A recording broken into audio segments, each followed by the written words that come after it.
All right, now, everybody. Quiet, listen to me. We're going to start a show.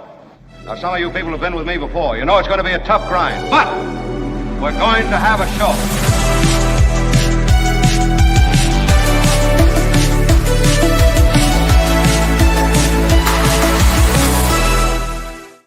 Thank you all. Oh, it's so fun to get to the end of another busy week in a falling empire called America. It is, look, you know, just, we may be a dying empire, my friends, but there's a long way between dying and dead, and we're going to be here for every step of it. Kim is here, and she is chitting us all the way into the next couple of hours. Kim, how are you? And Albert is here. Albert, thank you. He is watching a situation that we're going to update for you. It's in Newark. The airport there is taking another bizarre hit.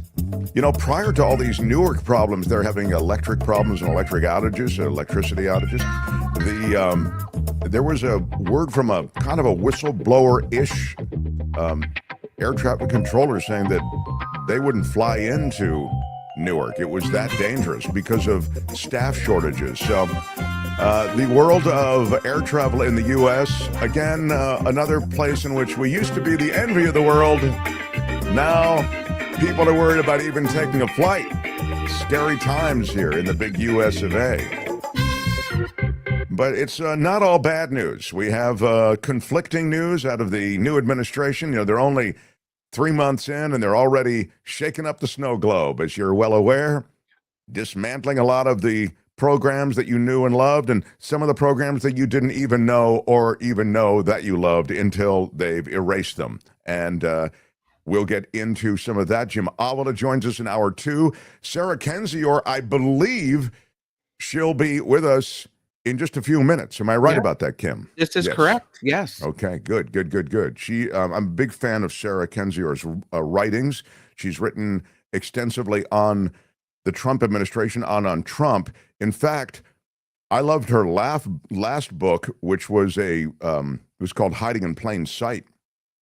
And she detailed a bunch of stuff, and I'll actually ask her to relate a few of those items, which we couldn't get to the last time she was here because we were talking about her latest book, The Last American Road Trip, which is really terrific. And I kind of fell in love with that book, and because of our limited time last time, I couldn't ask her a bunch about Hiding in Plain Sight, but I will get to it this time because I'm, in my mind, determined to get to it for you because I thought there was a lot of really instructive stuff from that last book. Smash that like button while you're here. It's a little piece with your iron rod. Do it with your iron rod, baby. Do it with your iron rod.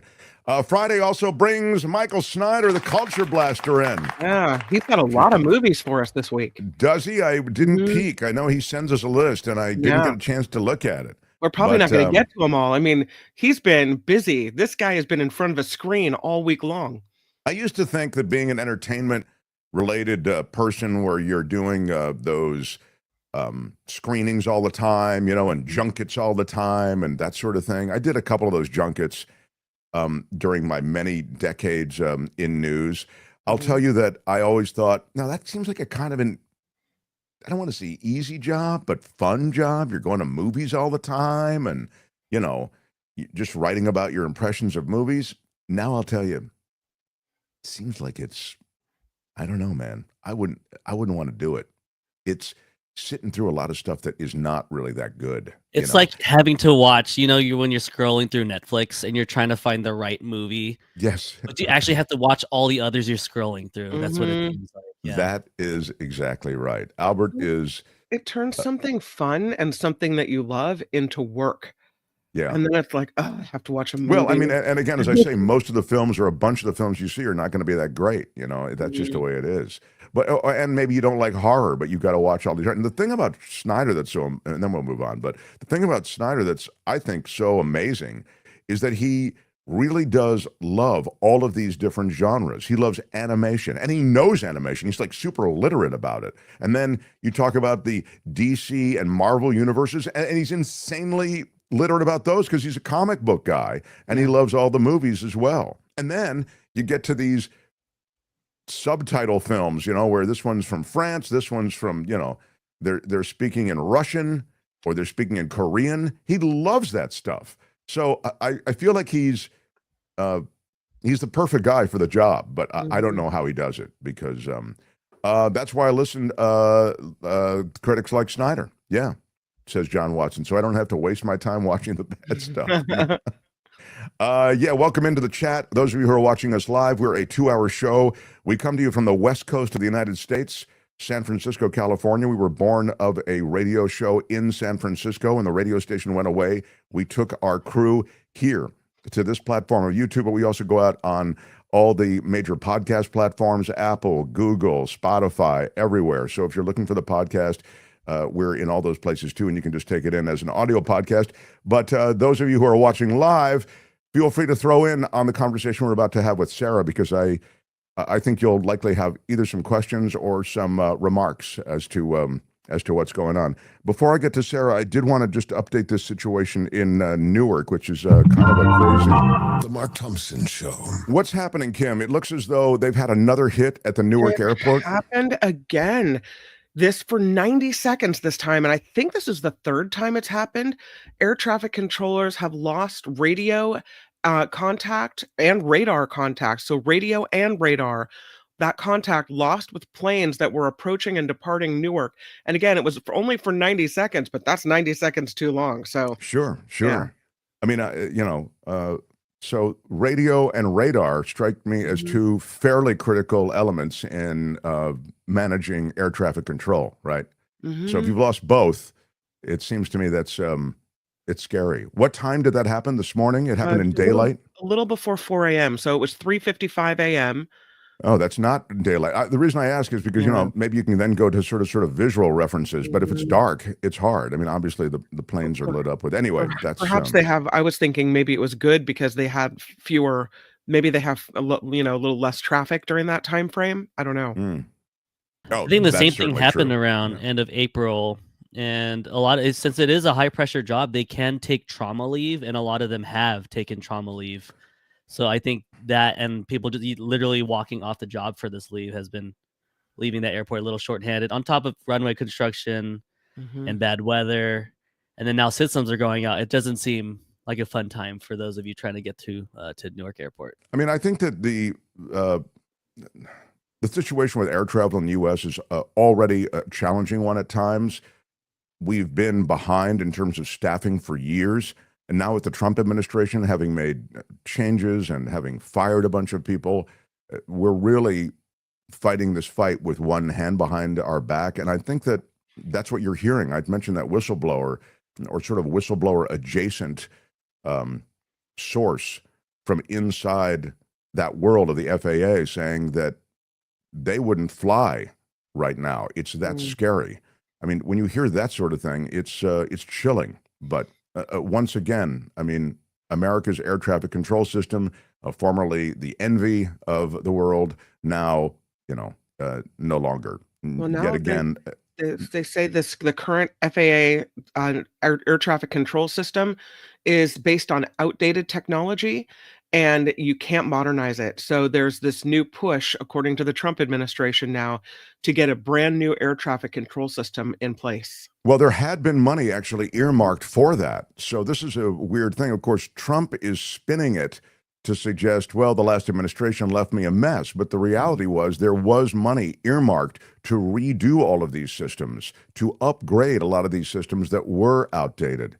But again, we'll have to see. I mean, so many things. This is an administration that just likes to lift its leg on everything, so that if something was in play before, they get rid of it and maybe reconstitute it in some way, but maybe not. Anyway, we'll obviously this is a developing story, as they say. So, The Mark Thompson Show. well, I'm a fan of her work. I loved Hiding in Plain Sight, and I didn't get a chance to talk to her about some of the revelations in that book. And her latest book, The Last American Road Trip, is the reason I didn't get a chance to talk about it, because I love The Last American Road Trip so much. She is a scholar, a researcher, author, anthropologist. She's Sarah Kendzior, everybody. And great to have you on board again. Thank you how did the book tour go? Oh, it was great. It was a lot of fun. you came to Los Angeles and I was away because I would have totally jumped on board. I was looking forward to meeting you, but I happened to be back in Washington, D.C. at the time. You know, you've done so much great reporting on Trump and sort of, and I did want to get to the first book, Hiding in Plain Sight. I think Hiding in Plain Sight is one of those books where you can pretty much needle drop it. Like you can just crack it open and there's some good stuff on any page. And here, I'm going to give you an example. I just did this morning. I thought, oh, Sarah's coming on. I'm going to, so here is what, just a paragraph from Hiding in Plain Sight, which is her last book, Sarah's last book. I first heard about The Apprentice from my mother, who nearly 2 decades after our tasteless christening of Trump Tower was coming around to the guy. Sarah, you need to come back home, she told me in winter of 2004. You're missing too much TV. Donald Trump has a show where he pretends to be a businessman, and he is so obnoxious. He's like, you're fired. I love it. He's terrible. The contestants are all trying to impress him. At first, I was like, I can't believe this asshole has his own show, but it's perfect. This is exactly at his level. This is what he should have been doing all this time. They've got him contained. And then you go on. For Americans like my mom, who had spent the 1980s and early 1990s gleefully loathing Donald Trump, The Apprentice was a hate-watch nostalgia trip. Here was everything amusing about the Donald with none of the danger. I love that you just dip in. This is what you do a lot with your own personal experience and family conversations or experiences. But what I think is so interesting about that is obviously that is where the lie about Donald Trump, the reshaped vision of Donald Trump took place with The Apprentice. Yeah, absolutely. And happy Mother's Day to my mom for having that passage be the one read.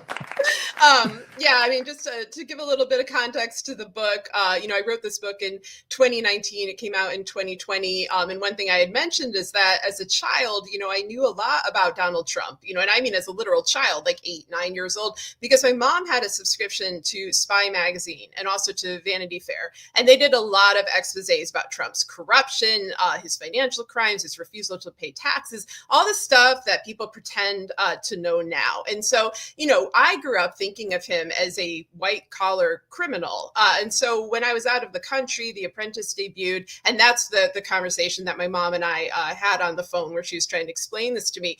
The Apprentice was created by Mark Burnett, and Mark Burnett's first reality show attempt was actually one about Vladimir Putin. That is what he wanted to do before Trump. And then he wasn't able to do that. And he had help, in that initiative from another of Trump's PR guys who went on to work for his campaign. And so, yeah, The Apprentice was meant to wipe the minds clean of Americans who could remember the 1980s, 1990s, and kind of recast them in a new mold. And I don't think it was as effective in people who grew up in kind of the tri-state area where they might have read New York tabloids and stuff like that.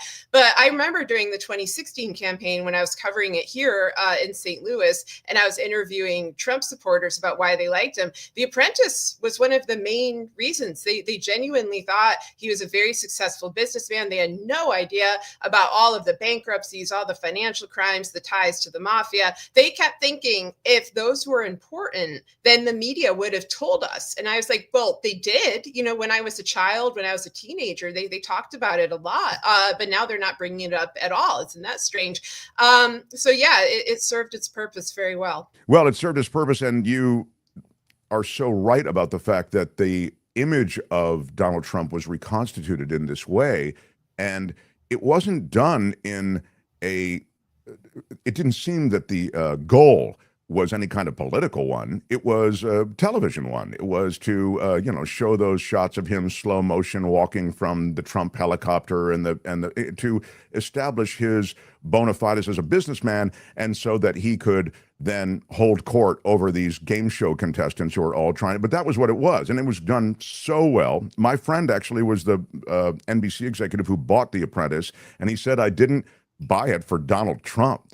I thought Donald Trump was a joke. He said, I bought it for Mark Burnett. I knew Mark Burnett would make it great. And he did make it great in the sense that he successfully changed our vision of Donald Trump. And it became,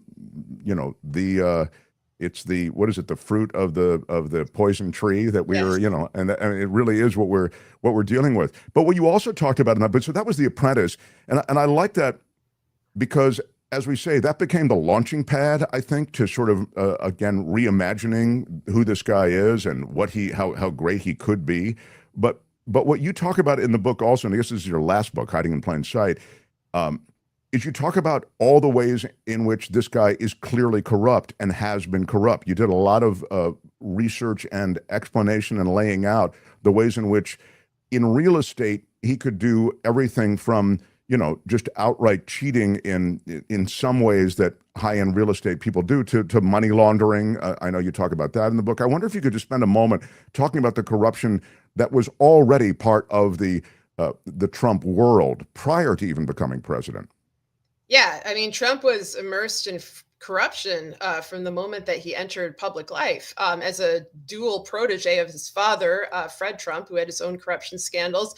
But of course, as Roy Cohn's mentee, Roy Cohn is one of the most corrupt figures in American history. And I think one of the most influential of the latter 20th century. He was the lawyer for Joe McCarthy, for multiple mafia families, for Nixon, for Reagan. He was a political advisor to the GOP. And he was able also to successfully manipulate the media and manipulate the courts. And those are the areas in which Trump has thrived. And so he taught Trump a lot of tools of the trade in terms of propaganda, in terms of things like it doesn't matter, what the case is, it matters what the judge is. I'm misquoting him slightly, but that was basically his frame of mind, that it doesn't matter what you do, it matters who you know. And so he made sure that Trump knew everyone, from mafia goons to actual powerful businessmen, people, corporate raiders like Carl Icahn, to politicians, to entertainment figures. Trump was never an outsider. That was one of the most ridiculous things about the 2016 campaign, was the way that he tried to portray himself as some sort of neophyte outsider when he had actually run for president before. Almost ran in 88, in 96, ran in 2000, ran in 2012. He had once said that he would not run for president unless he felt he would be appointed, unless he felt that he was guaranteed a win. And so that's very interesting that he went on to run again finally in 2016. But yeah, you can look at Trump Tower, which was basically a dorm for the Russian mafia. You could look at his ties to the Italian American mafia before that. And I should note that, there was a big change in organized crime in the 80s and 90s, where the Italian mafia was cracked down upon by people like Trump's close friend and later his lawyer, Rudy Giuliani, only for them to make way for mafiosos from the former Soviet Union, who are often referred to as the Russian mafia, but are really a transnational mafia. They operate in countries all over the world. They have multiple passports. They have nowadays digital currency. They really kind of redefine the idea of borders, and they are much more vicious, much more lethal than the Italian American mafia ever was. And so that was Trump's world. It was a world in which he could always go free, in which he was considered above the law. The DOJ first started investigating him in 1973. I think the question of why he was never held accountable in a meaningful way, a way which might prevent him from running for office, for example, or contain him in some form, is a huge question of our times. And it's one that really isn't addressed in a very serious way. Well, it's interesting that there were these inflection moments. We all witnessed the highest profile one during his presidency when he was impeached, and after J6, when those impeachment proceedings seemed to, have all the veracity of video, like you could see right there what was going on, and we could hear his remarks, we could see his remarks, we could see his tweets and all the rest. It seemed so clear, the linkage between the call to violence and the violence that was perpetrated that day. And yet there it was, probably the last chance to restrain him and to prevent his ascendance to the presidency again, and it was passed. Yeah, absolutely. And just to clarify something, I wrote Hiding in Plain Sight in 2020, and I wrote my newest book, The Last American Road Trip, in 2025. In between them, there's a book called They Knew, which goes right to the heart of what you're saying right now about the fact that the government and U.S. officials and all of these people in various, three-letter agencies absolutely knew about all of Trump's ties to organized crime. They knew about his sedition plots, in part because he and his cohort would post them on the internet. I knew about January 6th. Like, I knew that it was coming, to the point that I had a January 6th Capitol attack preview special on a podcast that I was hosting on January 5th, because they were doing things like making hotel reservations and asking for tips. And that was because Trump told them, he told his acolytes that it was just fine to storm the Capitol, that it was in fact their patriotic duty. So you have to ask, why wasn't this stopped in advance? And then you have to ask, given that after January 6th, the vast majority of the country, including the majority of Republican voters and Trump supporters, thought that the attack on the Capitol was wrong, thought that Trump should be held accountable, this gave a tremendous opening to finally put all of this to rest. And then I think to dig into the broader network of criminality that surrounds Trump, because that's really the issue. It's not about one man. It's about a network. The Democrats just refused to do this. They had a very brief impeachment hearing, despite the abundance of evidence in the public domain, said they wanted to go on vacation for Valentine's Day, put Merrick Garland in charge. Merrick Garland, whose own mentor was a woman named Jamie Garaley, who is Jared Kushner's ethics lawyer. Like, that is the primary influence on Merrick Garland's life, was Jared Kushner's ethics lawyer. So if Garland were to actually pursue a rigorous investigation into Trump, he would very likely also be pursuing an investigation into the DOJ, at which he once worked himself, and into potentially his own mentor. And I think that they knew that. And I think Trump was very pleased with that pick, in part because he said so. He was very happy about the appointment of Merrick Garland, and people thought he was being sarcastic, but he wasn't. But yeah, they really blew it. Like, that time period, the very beginning of 2021, was a brief moment where the whole country, I think, was seeing things clearly. They saw Trump for what he was, and they wanted a stop to it. They wanted things to, be transparent, be accountable to the people, and to just slow down. And instead, they slowed so much that they came to an absolute halt. And as a result, Trump was able to declare candidacy again in 2023, be declared a felon, and have that have no relevance to his ability to run for office. And now we're at the disaster that we're in right now as a result of that. Well, I'm so glad that you talk about the complicity of the Democrats in this. And that's a deliberate complicity in your view, Sarah? It's not a kind of an accidental complicity? Oh, it's absolutely deliberate. I don't think it's all the Democrats, but I definitely think it's the top ones. It's people like Nancy Pelosi, who, in addition to refusing to impeach or not wanting to impeach the second time after the Capitol attacks, really didn't want to impeach the first time, even though the Mueller report was handed to her and others in Congress just on a silver platter with all of these obstruction of justice charges laid out. Instead, they waited and waited until they found a case that involved Joe Biden, which I think in retrospect is extremely strange. There's so many other things that Trump had done, things that had much greater relevance to the current moment, like abusing the pardon power or abuse of migrants. I mean, that's certainly relevant to what's happening now.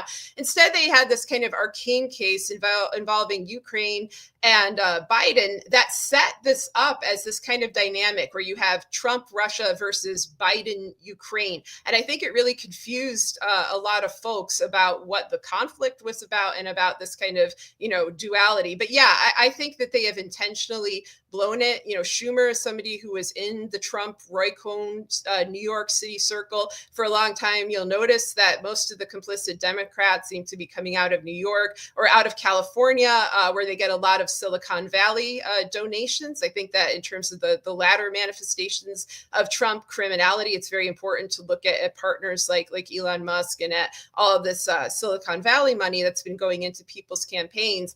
I think there are other Democrats who genuinely opposed this, but they were, shouted down, and they didn't do enough themselves, I think, to kind of stand up to individuals like Pelosi. An interesting thing about a gerontocracy, and you certainly saw this at the end of the Soviet Union, is one of the reasons that they exist is to protect state secrets. You have a lot of very, very old people who've been in office for decades, sometimes even half a century, and they know, kind of the worst of what the U.S. government has done. They know a lot of dirt, and I think that dirt can operate as leverage, and that's how we ended up with this kind of makeup of Congress. Trump, of course, has all that as well as a result of him being the president, and also as a result of his entire life in these, kind of high elite circles. Well, he traffics a lot in that dirt too. I mean, Yeah. there's a sense that his leverage is something that he's always seeking one way or another.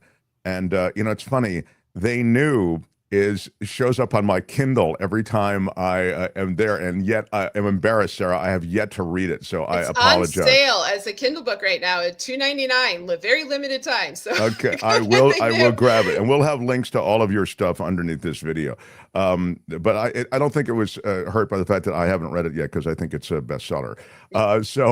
Anyway, I was mentioning though what we've seen in Trump, and boy, you see it in spades right now as president.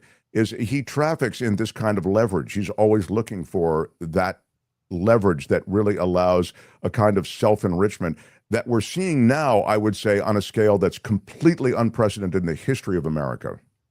Yes, what we're seeing is awful. It makes his first term seem mild. And, one of the things I've been saying, especially after Trump took office and had access to, classified documents and so forth, is that Trump has more leverage over the U.S. government than they have over him. And that seems to actually predate his arrival in office, but it certainly was solidified by having that kind of access to intelligence information. And now, his aim, which I have always said, is to strip this country down and sell it for parts, is out in the open, and it's gruesome. It's horrible to witness in terms of human suffering and in terms of threats to things like our national parks, our national lands, our environment, our clean water, our public health. All of that is threatened with no regard for humanity. At the same time, you see this push, from the people surrounding him for AI, for ChatGPT, for all these replacements of human beings, which just points to a general culture of disposability. They don't care if we live or die. They don't care if this country is depopulated. They're only interested in resource mining and theft. And there are no courts that will constrain them, because one of the first things that Trump's cohort did was to lock down the Supreme Court. In 2018, you saw a lot of interesting resignations and appointments during that time. And with that kind of power, it becomes very difficult to contain him. And I just wish that there was more people in office spelling this out directly, and not just kind of tweeting about it as if it's some new kind of thing he's doing, but really getting into the fact that this has been a long-term plan. He's backed by a lot of different people, ranging from, the Heritage Foundation, right-wing types, to foreign oligarchs, to all sorts of people involved in organized crime. And now, we're at a point where you can't undo a lot of this. You can't just vote out the mafia. You can't just move along from that. It leaves a permanent scar. And I hope, I've been hoping for a decade that they would wake up and realize the depth of this threat. But Biden's term certainly stripped away that illusion for me, because they had every opportunity in the world to do that, including public support. And yet they refused to do so. I just want to double back then to this last point. The reason, in your judgment, that nothing was done more aggressively during the Biden administration, when there was the leverage at least seemed to be tipping a little bit toward Democrats, who were at least in control of the executive branch, the reason is you feel that there were enough political characters who had a vested interest in leaving it alone that Trump could just get a pass for 4 years during the Biden administration. And just last thing before it's certainly true that Mueller slow-walked everything. It seemed that was on full display, and only really began putting together charges and an investigation after there was a congressional hearing that laid bare everything with J6. Yeah, absolutely. I mean, Mueller slow-walked everything. Garland made Mueller look like a speed champion. I mean, it was all purposely dragged out. They also discouraged the public from having critical inquiry. They used the same tactics as QAnon. It was this constant mantra of just trust the plan. People are working behind the scenes. A savior is going to come. The result is that this country became very passive and very kind of pliant, and that opened the door, I think, for the kind of shock and awe of the new Trump administration, because people were not preparing themselves for 4 years of authoritarianism. They were constantly reassured by pundits and politicians that everything was going to be just fine. The Biden administration needed to act with urgency on day one. They needed to treat this as an imminent and ongoing threat, and hold Trump and his general cohort accountable as soon as possible, and also hold the agencies that allowed him to rise to power and that have their own records of corruption accountable. And that is what I think they did not want to do. They did not want to dig into the FBI, the DOJ, the Treasury, all of these agencies that have records of corruption independent of Trump, that often involve Democratic presidents as well. This is definitely a bipartisan phenomenon, and they're very reluctant to address it as that. That's interesting. Yeah, and I misspoke. I meant to Garland. Thank you very much for that. I've been up all night with my dying cat, Sarah. It's been a very, it's been so sad. I'm so sorry. Yes, it's all right. Again, he's got a few more days left, so it's we're spending time with him. But I just sometimes got brain fog. Well, they're both very slow, though, so you were correct. Yeah, that's right. They both were, Mueller and Garland, both slow. It's funny, just because we're on Garland, then I just want to touch on your latest book.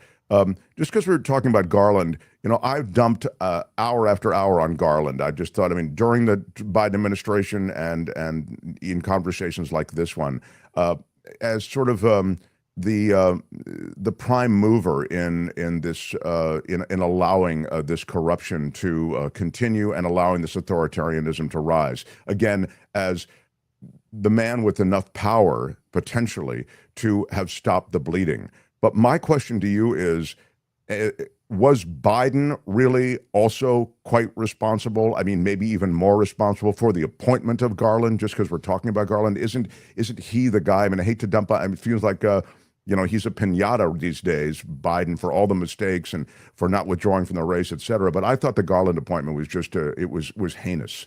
It was a horrible, horrible appointment. And now, of course, it's Biden's fault. And if Biden had any vested interest in the national security and public safety of this country, he would have fired Garland early on if it had been some sort of accident. It was not accidental. It was intentional. Biden is the person who put, who helped get Garland's mentor, Jamie Gorelick, into the Clinton DOJ, after which she was accused of a multitude of corrupt acts, ranging from Oklahoma City cover-ups to 9/11 cover-ups. And then she was involved in, being a lawyer for basically the worst, most deplorable acts of the 21st century. The, oil spills, big pharma, opioid peddling. I'd be here forever. Anyway, Biden absolutely knew what he was doing. We could all see what was happening. We could all see the danger that we were in. And they browbeat anybody who brought this up. Right now it might be fashionable to criticize the Biden administration as not being tough enough on Trump and his cohort. During that time, I think I got more threats from Democrats, and I mean threats of violence, than I got from, the average kind of MAGA voter, even though I wrote a book like Hiding in Plain Sight, and I'm, a very outspoken critic of Trump.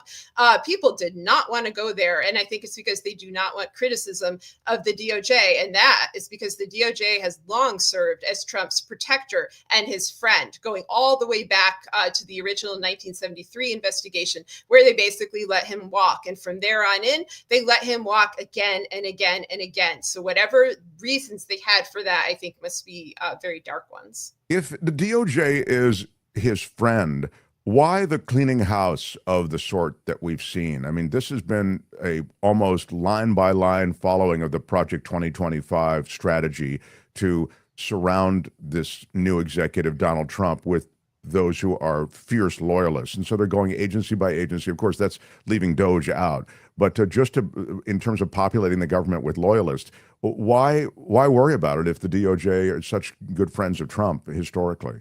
Yeah, I mean, it's the DOJ is not a monolith, and one of the first things Trump did in 2016 was fire everyone who was looking into the Russian mafia and into that particular transnational mafia that he was tied to. That said, paranoia runs strong in an autocratic personality and in a despotic kind of empire, and I think what he wants is just people who are absolutely tied to him in a very personal connection. He wants his own Gestapo. The issue with the FBI and cleaning it out isn't that he thinks, oh, the FBI is so corrupt. He thinks it's not corrupt enough on his behalf. He thinks they all should be working primarily for his own personal protection and very little else. And so I don't think he trusts anybody at this point that he didn't personally put in there. And this also, I should clarify, I don't think he individually is selecting all of these people or deciding who to fire. I don't think he cares enough about the bureaucracy of the situation, but he's surrounded with a lot of people who at least are associated with organized crime or white collar crime. They definitely don't want anybody investigating those sorts of acts to remain within the DOJ. The people, for example, who might have been involved in indicting Trump's old friends, Paul Manafort or Roger Stone or others like that, because there were a lot of indictments initially in the first Trump term. He then pardoned them all, which is why I thought that they should have concentrated on abuse of the pardon power. The Democrats, they did not. But yeah, he is the longer he is in office, this is true of any kind of dictator type figure, the more paranoid he's going to get and the more ruthless he's going to get. And he's going to surround himself with only the most loyal of people. And he will continually doubt their loyalty and make them prove it as well. The crypto world that has now become something that the U.S. government has literal buy-in to. It was crazy to me when the announcement came that we were going to buy hundreds of millions of dollars of crypto reserve that we'd have. It was both absurd, but if you just pulled back the curtain even a little bit, you could see all the ways in which now this administration, Trump and the family, can enrich themselves on a scale they never could have dreamt of. I'm talking about billions of dollars, and it's happened even in just a few months. Yeah, this is a very frightening thing. I don't fully understand it. I'll be, playing with you. I don't fully understand crypto. And I think that's true of most Americans. I live in a part of the country where people still pay cash for things.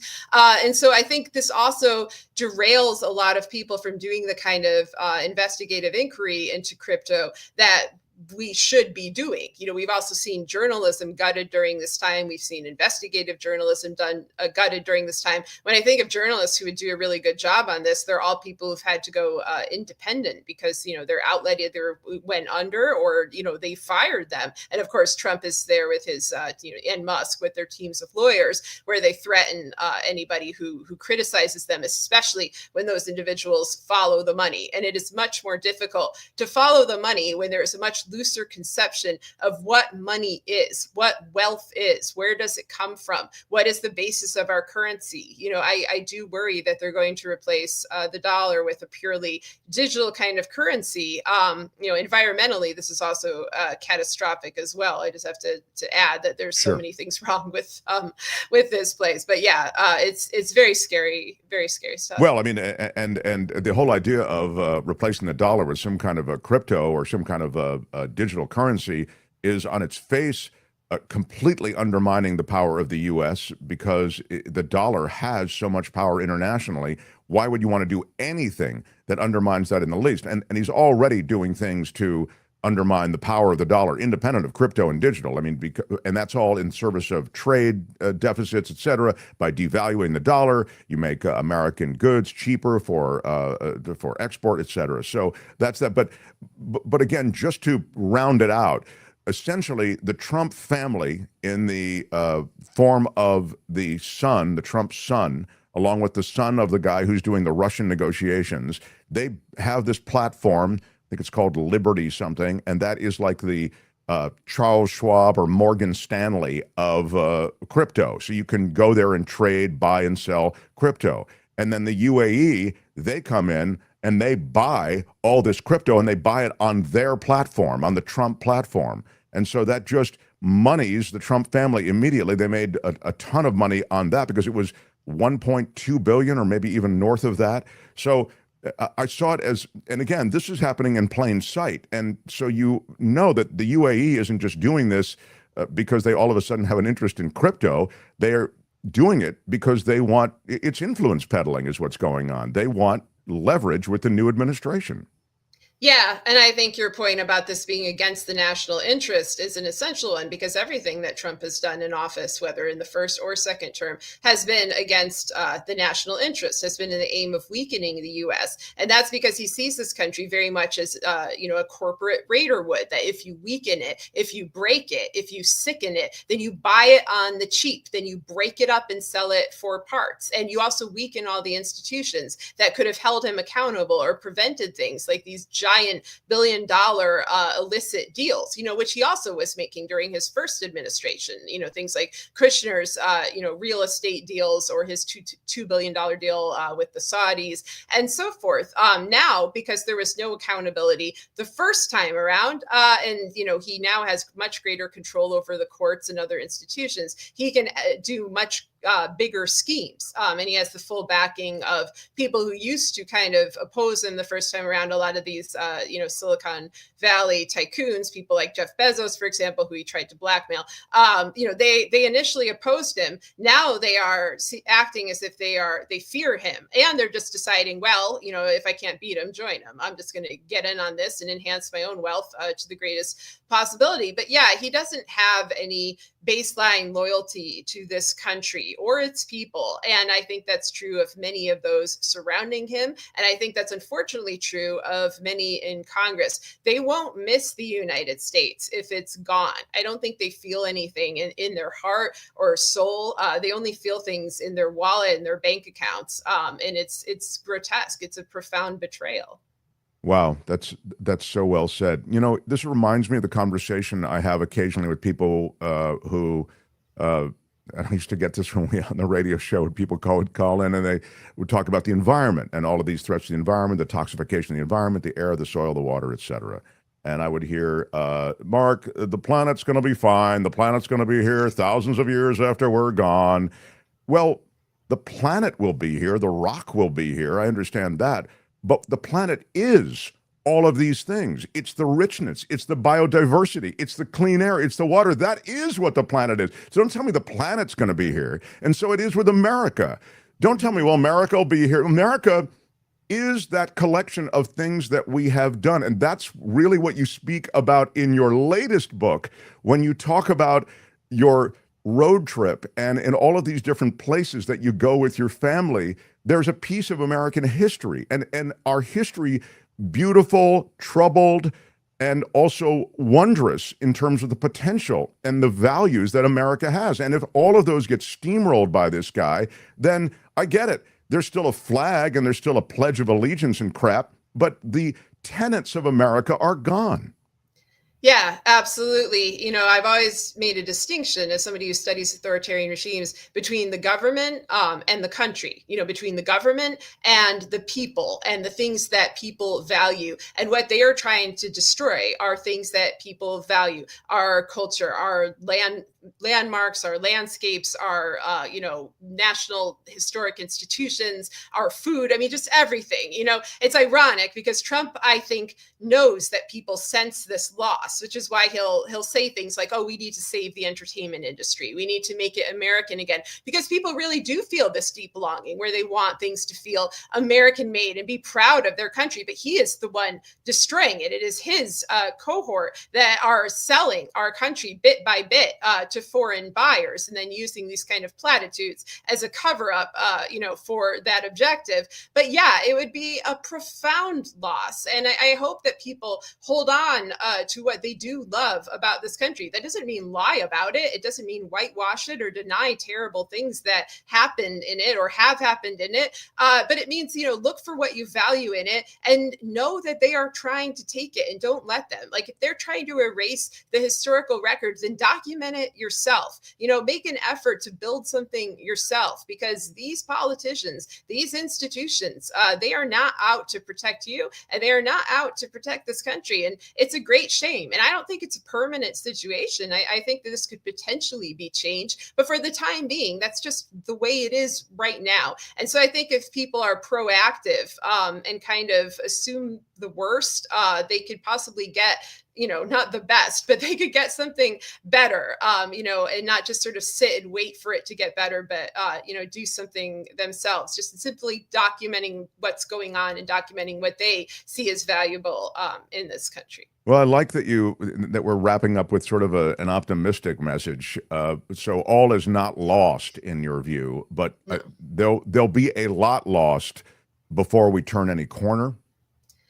They're certainly taking it. They're certainly trying to destroy it. And power is not something that people give you. Power is something you take. And so people need to take this back, and they need to make an effort to protect what we can. And I think there's certain things that everyone treasures, national parks, for example, or just basic things like clean water, clean air. I think we all kind of can support that.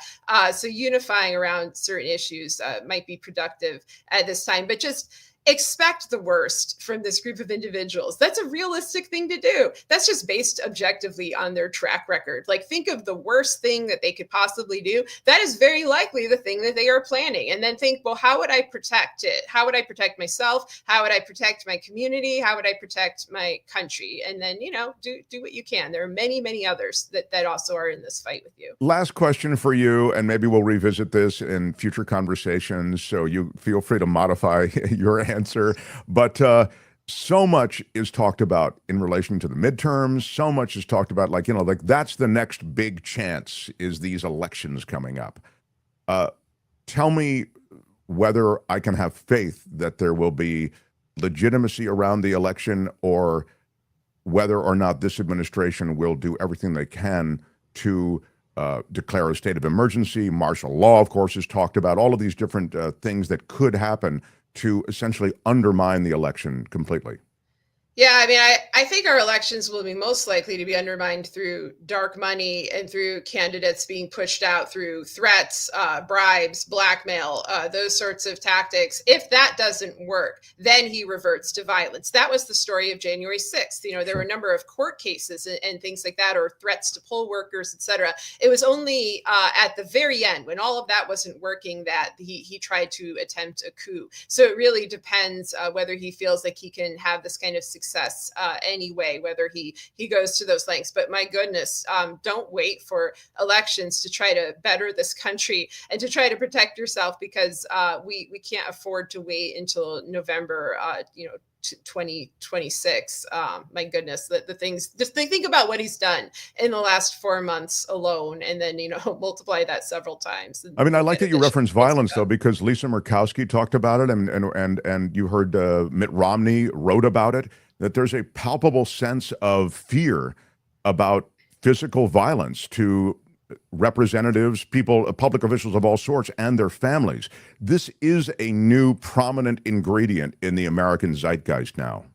I don't think it's new, because if you look at, the assassinations of Martin Luther King, Robert Kennedy, Malcolm X, we have a long history of political assassination and targeting. We also have a history of it coming from our institutions, coming from places like the FBI. But for it to be this pervasive, for it to be the dominant part of our political culture, and for it to come openly from the top, where Trump routinely threatens the physical safety of people. I mean, in the first impeachment hearing, it was part of it was about him putting a hit out on the American ambassador to Ukraine, Marie Yovanovitch. Like, this is a very long-term pattern with him, and it goes back to his days with Roy Cohn before he was president, where they were routinely threatening physical harm. They sometimes do it in this sort of mafia, nice family you got there, too bad if something happens, that kind of thing. And now they're just applying it to the whole country.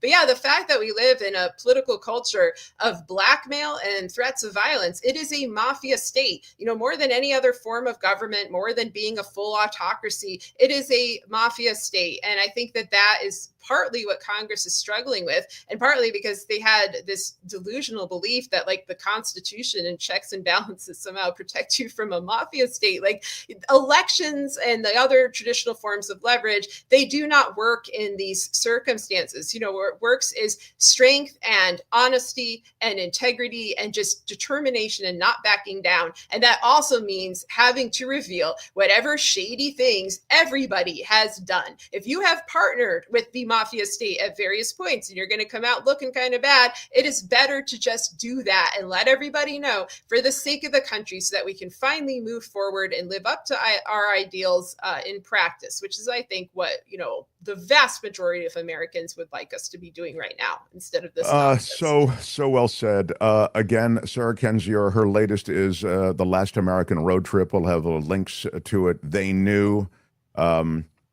is the book prior, just to try to get the chronology right. Hiding in Plain Sight before that. The View from Flyover Country. You know, you're prolific, and here it is. All of your different books.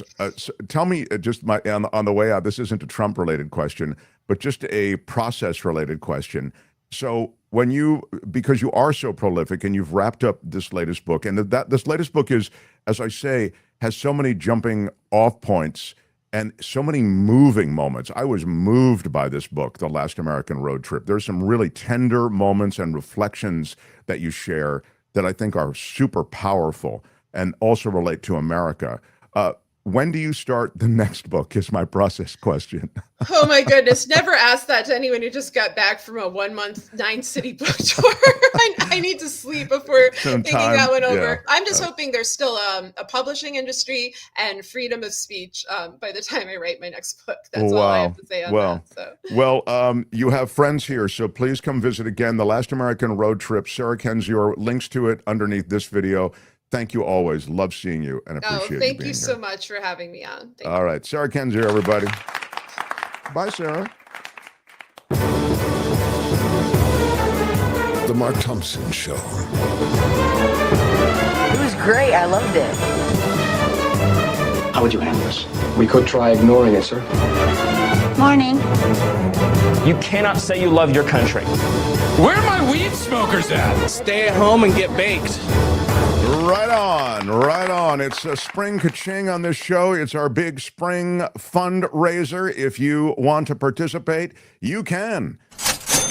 Yeah, there are super chats and super stickers available to you here on the YouTube platform. You can also go to our website, themarkthompsonshow.com, and there are hot links to Patreon and PayPal. In fact, there are live links to Patreon and PayPal underneath all our videos. You just click on it, it takes you to Patreon and PayPal, and you can do it that way. Noe Marie Clarity with a $4.99 super chat. Amazing guest. Love a kick-butt smart woman with receipts. Can't wait to read the book. Yeah, she is great. I'll tell you something. I could have Sarah Kendzior on this show every effing day. She's so great. And her books are great. And I'm embarrassed I haven't read They Knew, but I'm looking forward to getting into that. That was one book ago. I just haven't read that one yet. The lady Beatrice says, sadly, not enough people saw through the BS to vote our first woman president. For our first woman president, he has punch and... they're drinking it up. He has a punch and they're drinking it up. Yeah. There it is. Thank you, Lady Beatrice, for the $5 super chat. Yeah, I mean, I think you're hinting at something or stating something that's quite true. I still think this country has an aversion to voting for a woman. It's disgusting. Yeah. It again leaves us way behind the developed world, where women are in prominent positions of power. You know, Angela Merkel, look at Mexico with Scheinbaum, et cetera. I mean, it's everywhere. We're behind. We still have a problem with a gender bias, a racial bias. I mean, there's a lot of stuff that's alive in this country. Look, there's a lot of stuff that's great about this country, but I do think we have to look ourselves in the mirror and just say, hey, we do have a problem with this. I don't know that was the only thing going on, and I like that you mentioned we bought the BS. I think the BS of Trump and the successful businessman and his lies, and the big lies he told, I'm going to end this war in Ukraine in the first 24 hours. In fact, maybe it'll be in the first hour and we'll just take the rest of the day off. Then I'm going to take down all the price of everything. You'll be able to, they'll be giving away eggs on street corners when I get done. I mean, these sorts of ridiculously over the top things that he was saying, the manner in which he was saying it and the frequency with which he was saying it, and that it was being echoed by all of his surrogates, well, that carried. A lot of people wanted to believe it and did swallow it. Mary Govan with a $20 super sticker. Mary, thank you. Wow. Mary Govan, big shout out to you. Big shout out. Yes, thank you very much for being part of our spring ka-ching. Deep Thought with a $10 super sticker also. Big shout out. Yeah. Kathleen Bryant with a $20 super sticker. Thank you. Big shout out. We are out. ka-chinging in the springing, baby. Lady Beatrice for the $5 super chat says, I have not read Sarah's books, but I think I'm going to. Yeah, you will not be disappointed. They take off right away, and she does show her math. It's great. Harry Magnum with the $5 super chat says, 2 seconds of sports. Chicago produced a Pope before they produced a 4,000-yard passer. Kamish, do you want to weigh in on that? The new Pope is a baseball fan. Yeah, I believe American he's a baseball Cubs fan. Yeah, Cubs fan. I think another stat. I'm not a lot of hockey fans out there, but the Buffalo Sabres haven't. Last time they won in the playoffs or been in the playoffs were 2 popes ago. So I think the third Pope, even before Benedict, is the last time they were in the playoffs. So that's wow. I was watching an interview with the Pope's brother, who said he is not a Cubs fan, but instead a White Sox fan. Oh, trouble in paradise. Tough days for them. Tough couple years for White Sox fans. Now that he's Pope, maybe their local turn. I guess. I've got Avila in the next hour, and we're going to get to the next hour in just a couple of minutes. But I do believe I've got to, in the tradition of the show, do some Florida stuff, don't I, Albert? I know we got a lot of Turbo stuff. Florida. Let me see what our 2 best ones are. Yeah, we'll do a Turbo Florida in a moment. I mentioned what's happening in Newark, New Jersey, where there was that, again, air traffic controllers losing radar and radio contact. And the FAA is announcing new air traffic control systems that are trying to, they say they're trying to upgrade the systems. As I mentioned at the beginning of the show, there was money earmarked for that in the infrastructure bill. And of course, that money has now, again, evaporated, been redirected. It's unclear what's happening. Or they're taking that money and then claiming it's, it was their idea. But in any case, the reason I'm a little vague on it is that I've heard both sides of this. I've heard Trump, and you might have heard it in the Welker interview, dumping on Buttigieg, dumping on, the last administration. They left us a mess, when actually the last administration, when it came to transportation, had a coherent plan and money that was earmarked to upgrade these systems. So, again, you're hearing a completely perverted version of the truth. What do we have about Florida that I can do, Albert? Do you have, what do you think? I highlighted 2 of the ones. I have a couple videos that we could just watch along. And I think we're okay. We're not super late yet. So, I can do a full Friday Fabulous Friday. We have 3 stories, right? Yeah, we do have 3. Yeah, let's just get it on. I think we've got it, and we'll be to Avila in about 6 minutes. It's not a problem. My friends, on Friday, we took this from our old days on the radio. We did a segment called Friday Fabulous Florida, and we brought it here. It's just kind of a palate cleanser from all the other stuff we'll talk about. Then we'll get to the week in politics with the brilliant Jim Avila, who's standing by. But right now, here it is, Friday Fabulous Florida. It's time for Friday Fabulous Florida. There is a gigantic alligator in my kitchen. A look at the weirdest stories from our weirdest state. A young kangaroo hopping around a Florida town after an escape. An unruly kangaroo escaping from a private owner's enclosure in St. Cloud, Florida, safely captured, taken to a local wildlife reserve. The kangaroo's owner, a 27-year-old man, facing several charges for lacking permits. Keeping these exotic animals is just so bad, but it's just like Florida for the badness to perpetuate. They, as you can imagine, residents poured out of their homes, and there are many videos of this creature as it runs around and looks for a place to hide. There you see it. Poor thing. Frightened. And hopping right down a roadway. Lucky it didn't get hit. Yeah. Taken to Amazing Animals Wildlife Preserve, where the kangaroo will stay until the owner's enclosure is compliant with the legal code. Alligators make Florida news. Always a good thing. We're big on alligators. Yes. And what is the, this is an alligator sighting on Fort Myers Beach. Albert has the video for you, Wait, I believe. On the beach? There's gators at the beach? Oh, yeah. Take a look. You'll see. Gator sightings on Fort Myers Beach. Residents took pictures. There it is. Wow. Yeah. I thought they hung out near, rivers, canals, streams, maybe. Yeah, no, you're right. It's weird that they Man-made would come to the ponds. beach. Yeah. But it is a renourishment project, apparently. I'm a little unclear as to how it works, but it has drawn alligators to the shore. Yeah.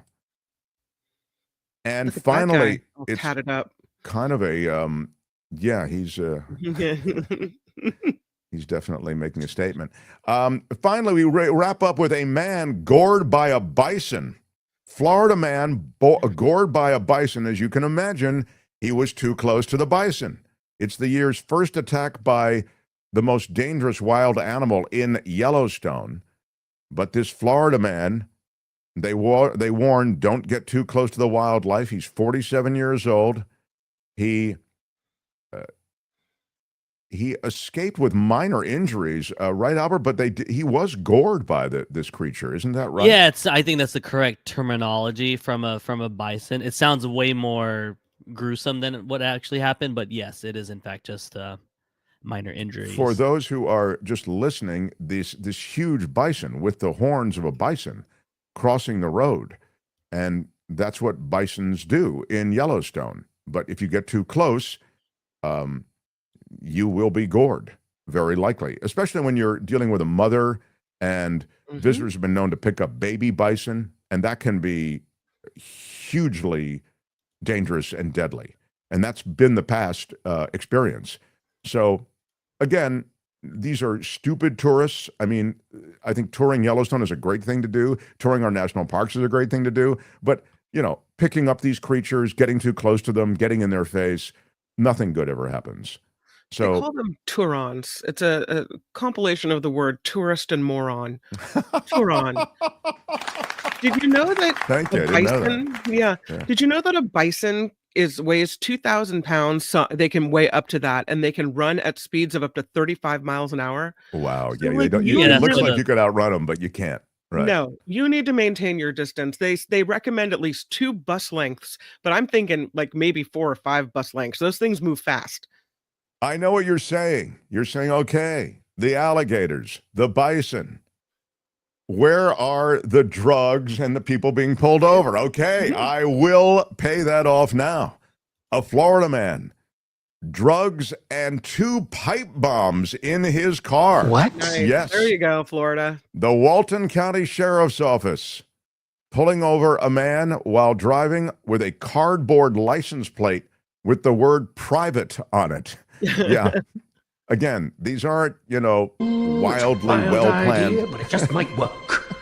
capers, Benjamin Roach is his name, taken to the Walton County Jail, charged with making a bomb, possessing explosives, possession of a controlled substance, tampering with evidence, possession of drug paraphernalia, and a partridge in a pear tree. Wow. There, Albert will show you. I don't think we have a shot. Do we have a shot of him?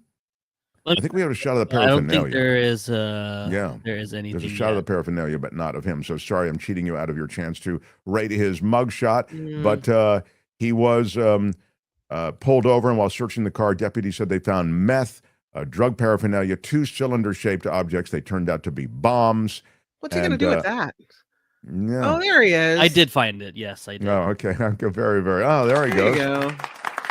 I have to say, he looks exactly like you'd expect a guy with drug paraphernalia and 2 bombs in his car would look. Yeah, he's out of central casting, that's for sure. He's got the beard. He's got the teardrop tat on both sides, I think. I'm sorry. Yeah.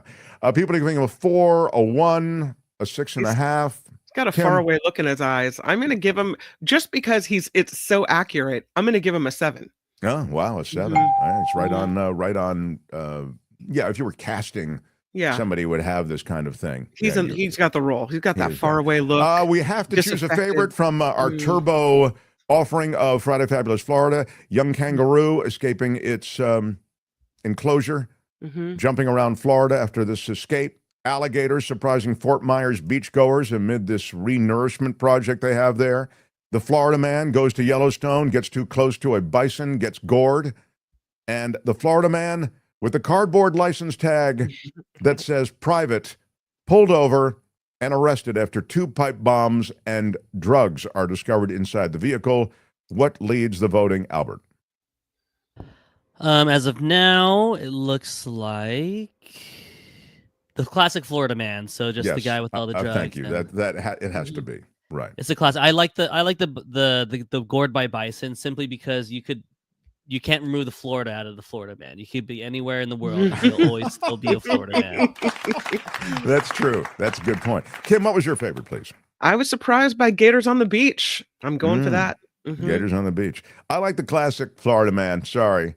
Meth, pipe bombs, stupid cardboard license plate that says private. I mean, it's all just too good. So that's Friday Fabulous Florida for today. This has been Friday Fabulous Florida. There is a gigantic alligator in my kitchen.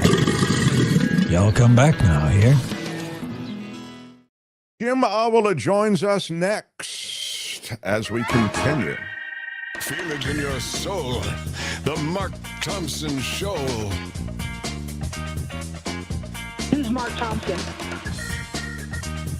Everything is going extremely well. I come from regular stock. No context will suffice to explain the hurt and anguish caused by my words. You, sir, are a liar. Calling me a liar? Is that what you calling me? You are a cover-up artist and you are a liar. Envy, wonton killing. I don't know what a wonton killing is. I'm gonna have to look that one up. I love it when you're angry. Good day, sir. This is a man with anger. This is a man that has resentment towards you. That's pure speculation. Seriously, what the? It was great. I loved it. It was wrong, it was stupid, and I'm trying to be a better person. It's fantastic. Whoever is producing this thing has no idea what they're doing. Do you know who I am? I'm kind of a big deal. Where are my weed smokers at? Your Honor, I'd like to ask for a recess. What?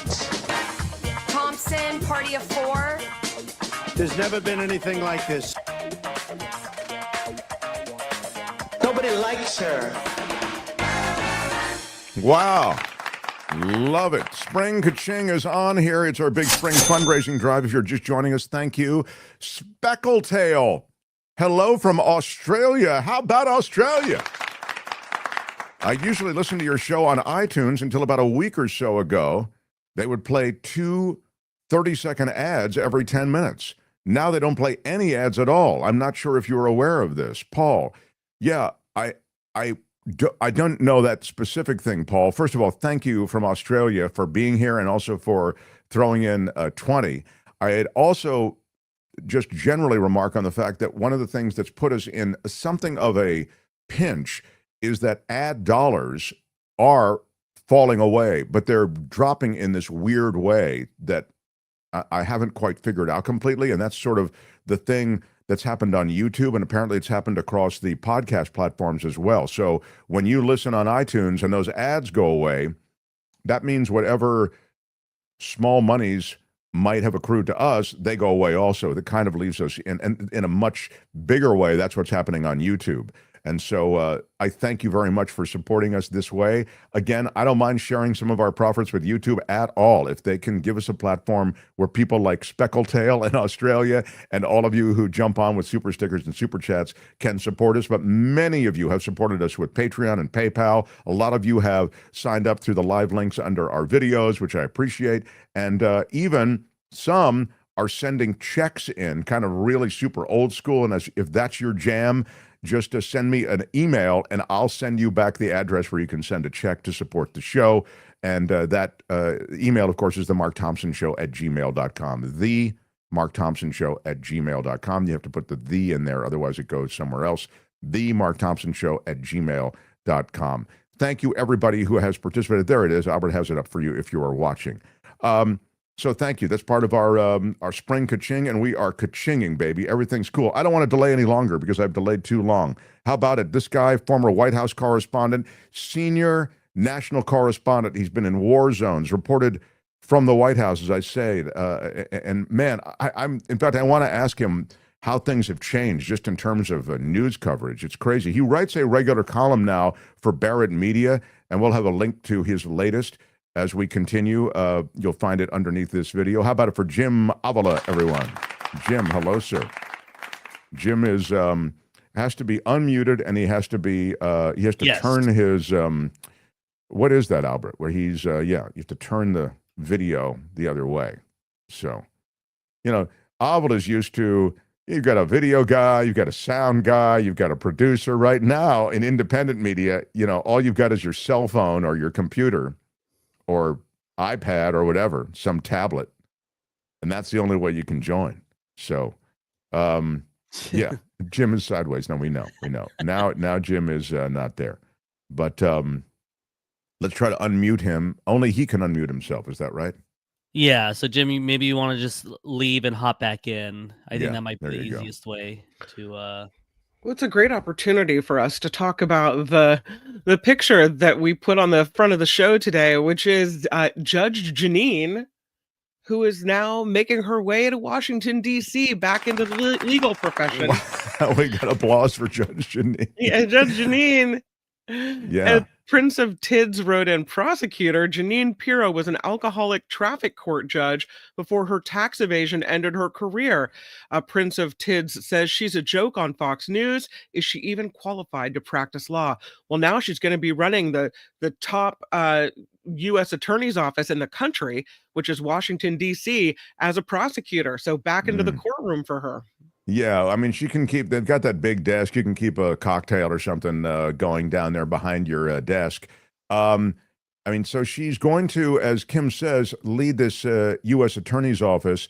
It's supposedly a temporary position until there can be another nomination and confirmation of a Trump appointment. You'll remember Ed Martin was going to get the position, but he was, because of his defense of J6 participants becoming such a controversial and problem figure for Trump to get through, that he pulled that appointment, and now he's going with Judge Jeanine Pirro.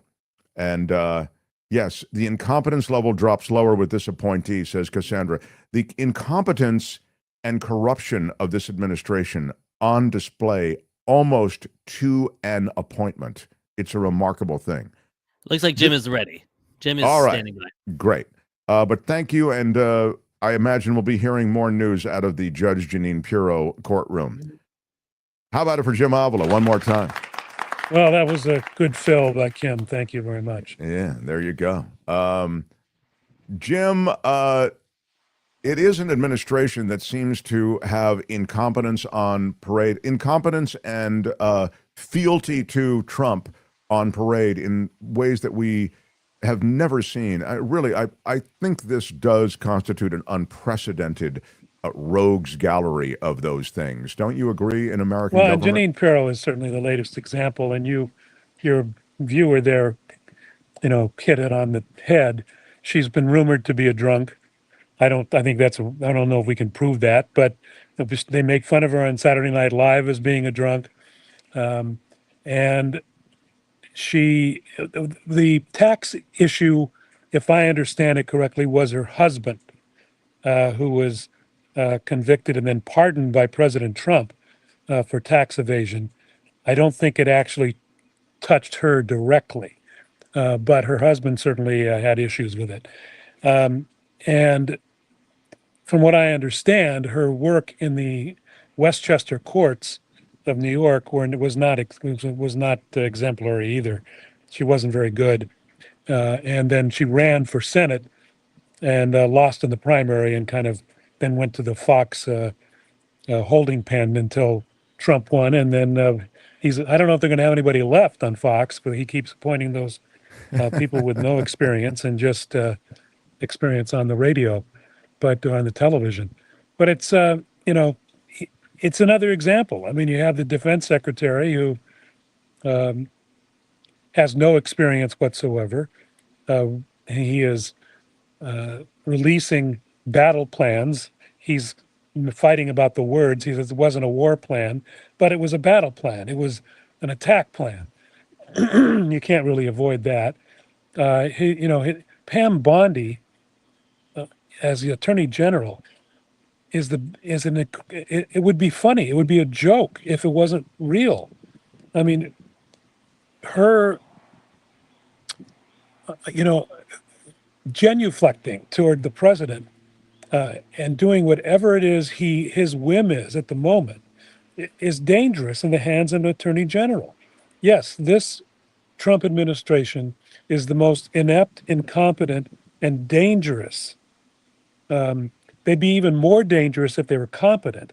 And now you've got, besides there's Pam Bondi, you've got the latest information from Washington is that Stephen Miller, his domestic advisor, is going to shortly become the national security advisor, who is, equal to the State Department. It's ridiculous. Stephen Miller is not only stupid, he's dangerous. He's from Santa Monica. He grew up. He's Jewish. He's a self-hating Jew who is against all minorities. But supposedly, according to the book written about him, and I read the book, an Hispanic girl in high school turned him down, which turned him against all Latinos, and that's one of the reasons why he wants to deport everybody. Wow. I mean, that's the kind of silly stuff we're dealing with. Yeah. It's just. But I mean, the plan though on these deportees is brutally cruel, and I'm not suggesting that. If you're getting MS-13 violent offenders out of America, I don't necessarily think that's a bad thing. And I think most Americans, and this is one of the problems, agree with that. But the problem becomes we don't know whether these people are MS-13 or violent offenders at all, do we, Jim? I mean, there was no due process. And I've said on this show many times, and I'll say it again, that guy, Garcia, is not coming back because he represents a mistake on the part of this administration, even as he should come back and he should be given due process. I have no idea whether he's a good guy or bad guy. I have no idea, but neither does anybody else because he never had any kind of due process. And so the workaround that they've found on this is incredible. And the fact that they're defying the courts on his return, that's a sign, I think. That's a real sign of more defiance on the part of this administration. Well, he said it in the Kristen Welker interview at NBC on NBC Meet the Press. He was asked directly, "Do you have to follow the Constitution?" And he wouldn't answer. He said, "Well, I don't really know. That's for other people to decide." He's putting it on his lawyers, claiming that he's taking legal advice, and it's not his as president to decide whether he has to follow the Constitution, even though he put his hand on the Bible, which he doesn't really believe in, and said that he would uphold the Constitution when he was sworn in. This guy is an embarrassment, and how he was voted for in the first place. I think we understand. The border issue had gotten out of hand for the Democrats.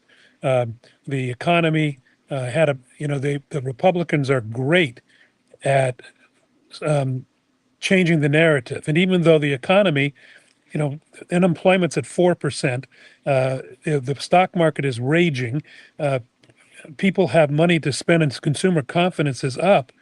They turn that around somehow into saying, well, egg prices are up, because there was the bird flu, egg prices were up. So, and they turned that into an economy issue that really wasn't there. And he won because of the economy and promising that he would bring down the price of eggs and the price of groceries. He said the word groceries like he'd never been to a store. But he hasn't done any of that. He said he would end the wars. Americans don't like the fact, and nobody likes the fact that we're having to give Ukraine lots of money to stand them up against Russia. But it's better than sending troops over there, and that's what the Biden administration was doing. And Trump said he was going to end that war, and he didn't, and he hasn't. And the Russians are still killing people by the thousands over there and striking. And then Gaza, he hasn't done it. Gaza's like a Gaza's terrible. I mean, it's like a nuclear, like it's been hit by a nuclear weapon, and he won't stop Israel from doing it, and he won't stop the war there at all. He can't stop the war there. So all those promises that got him elected are gone now, and he is flailing, and his popularity is going way down. So, I mean, his popularity, it's interesting, Jim, just to pick up on that. His popularity was never over the moon, right? He won a plurality. 49%, I guess. All right. So 48%. I mean, I can play that game. It's down to 45, depending on your, on the poll that you look at, you see an erosion of his popularity. I'm sure it will erode further, but you're the one who said it. I mean, where's the Avila, the 30? There's always been in this country 30 to 35%. I think it's going to get back down to that.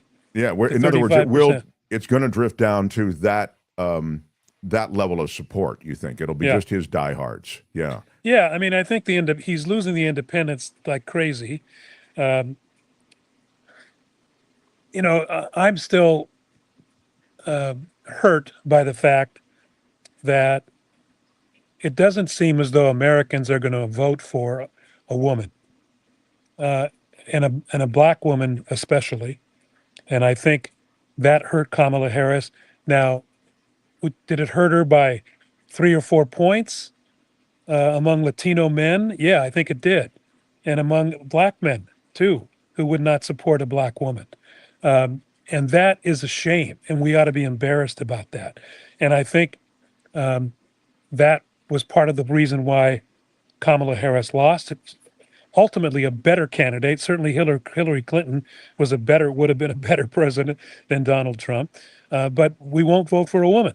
So that puts us in a bad position as we go forward, because I'd like to see I think it's time we get a woman as a president, but I don't think some that's of the going to best happen. candidates have been women, without question. I was saying before that leaves us way behind the rest of the developed world. I mean, this bias that we have toward men, Angela Merkel, Scheinbaum in Mexico. There are more examples in the developed world of women taking. I remember being struck by this a few years ago. I think it was in Latin America, that they voted in a president who was a woman and an atheist, an avowed atheist. And I thought to myself, there is no way an atheist ever wins the presidency in America. There is just such, look at what Trump has to do, this performative thing with the Bible and with the Christians and, all of this. I mean, there is you have to pretend. I think Reagan on some level was pretending. I mean, so my point is simply, I think these biases are so baked into the American culture. I don't know how we break free of it, but you're right. It's handicapped our ability to get good leadership. Yeah, it has. And, look at Mexico. That's a female Jew who was president in a country dominated by Catholicism. Yeah. So would that happen in the United States? I find it, Shapiro, who's a great candidate, is, we're all a little shaky because he's Jewish. And that that is, could he win? Will he lose 2 or 3 points? And in the way things are tight right now, you can't lose 2 or 3 points, even if it's for a stupid racist reason.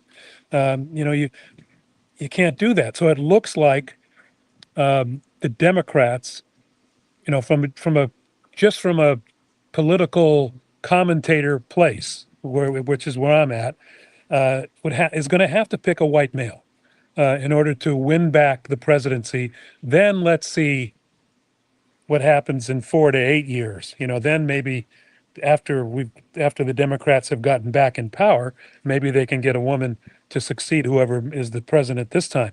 But it's unfortunate, but I think it's going to have to be a white male. Yeah, it's like a kind of deal with its situation. That's sort of who we are, sadly. Yeah. So I want to talk about the trade deal that Trump is peacocking about, having made a deal with Great Britain, although it doesn't appear that there was really yeah, I got it. He didn't put his hand on the Bible. Thank you, June. You're absolutely right. June, when you said he had his hand on the Bible, she didn't believe, he actually did not put his hand on the Bible. It's true. The Bible thing, I get it. It's a tradition. A lot of things are traditions, from I don't know. On the Bible he was Bible adjacent, whatever. The guy took the oath was the point, and he is he raised his right hand. Yes. I mean, the oath is it's performative. And so it is with the trade deal. I think there's a performative aspect to the announcement that we've made a deal, everything's great. There's a shot of him.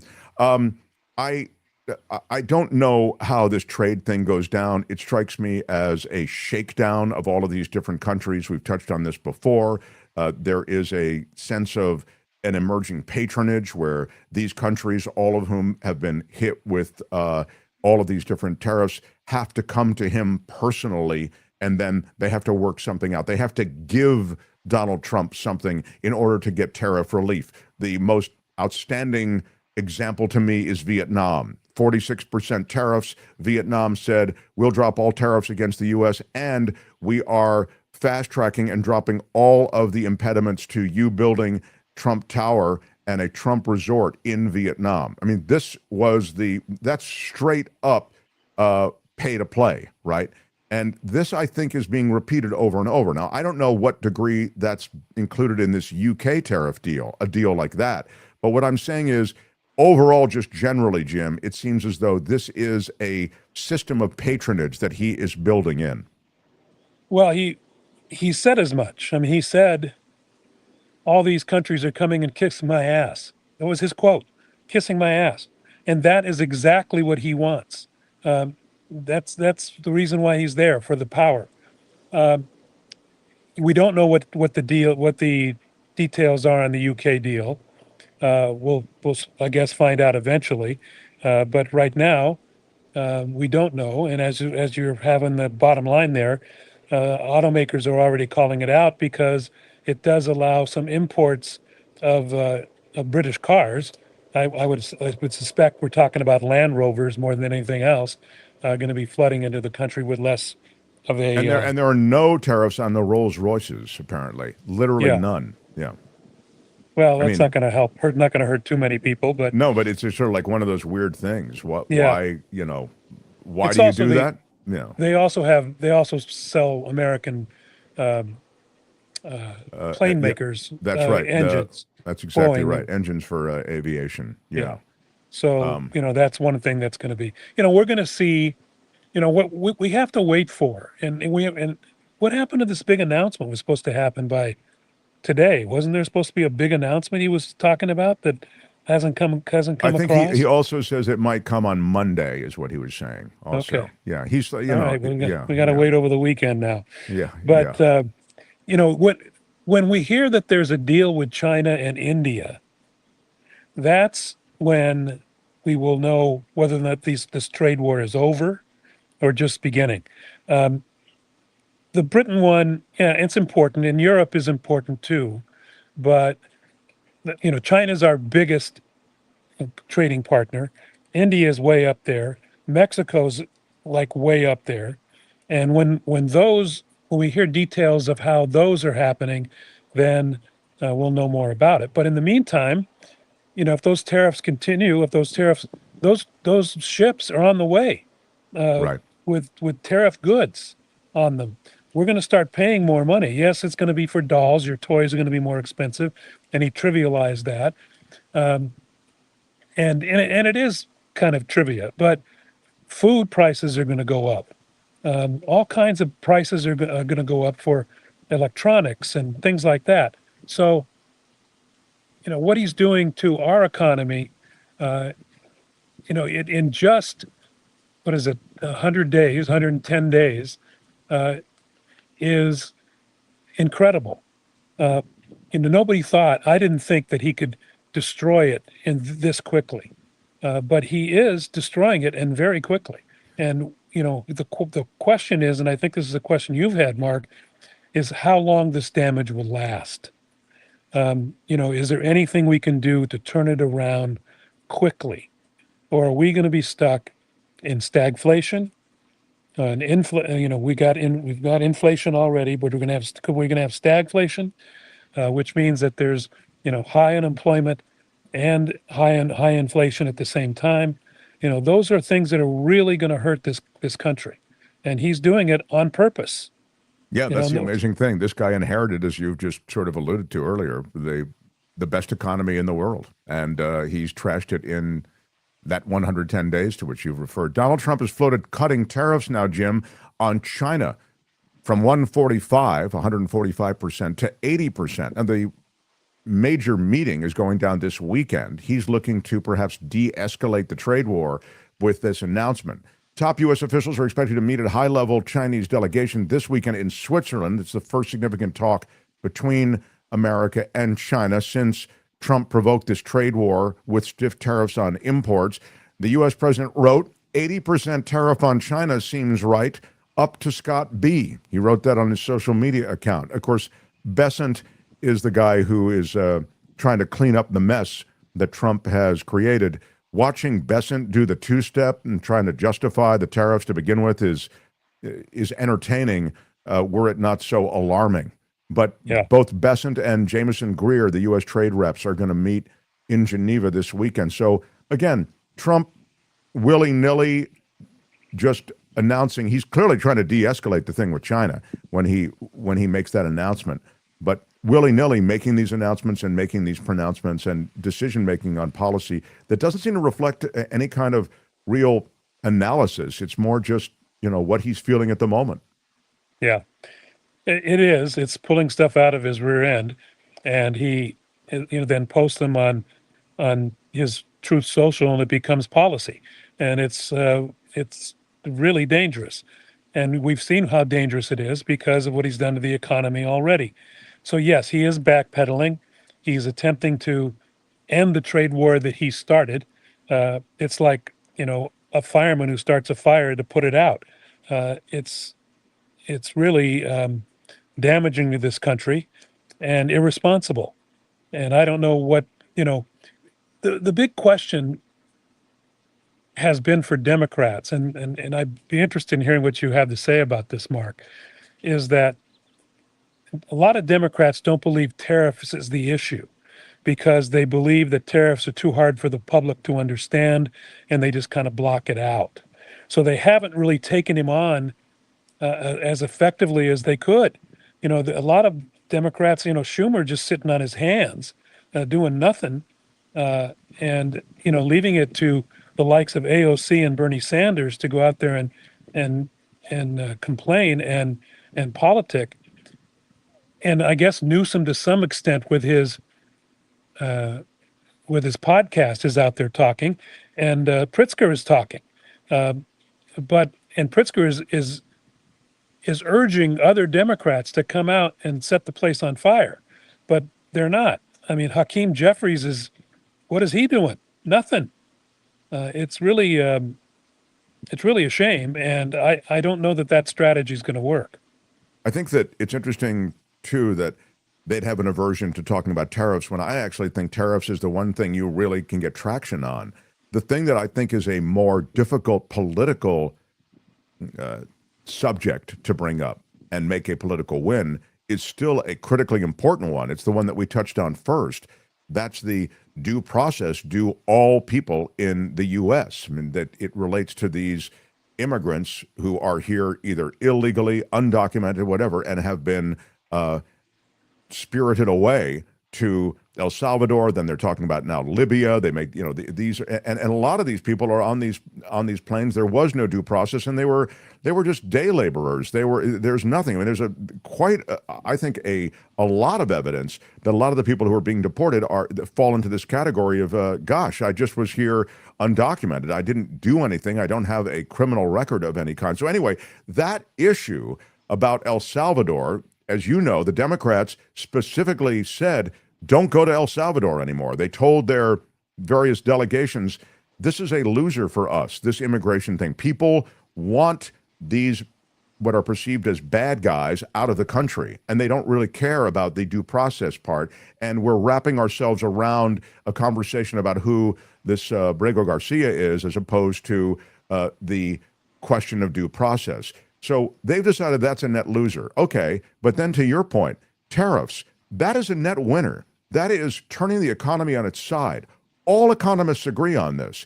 Even Bessent, as he goes out and has to rep it on the White House lawn, does this tortured two-step. So I don't know why, I don't see why the political party of the opposition, the Democrats, can't wrap themselves around tariffs and the trashing of the economy that Trump is going to do. And by the way, it'll be a lot easier to do, don't you think, Jim, in about a month, and in 90 days, it will be incredibly easy to do, because we're going to be then you'll see the ripple effect of these tariffs.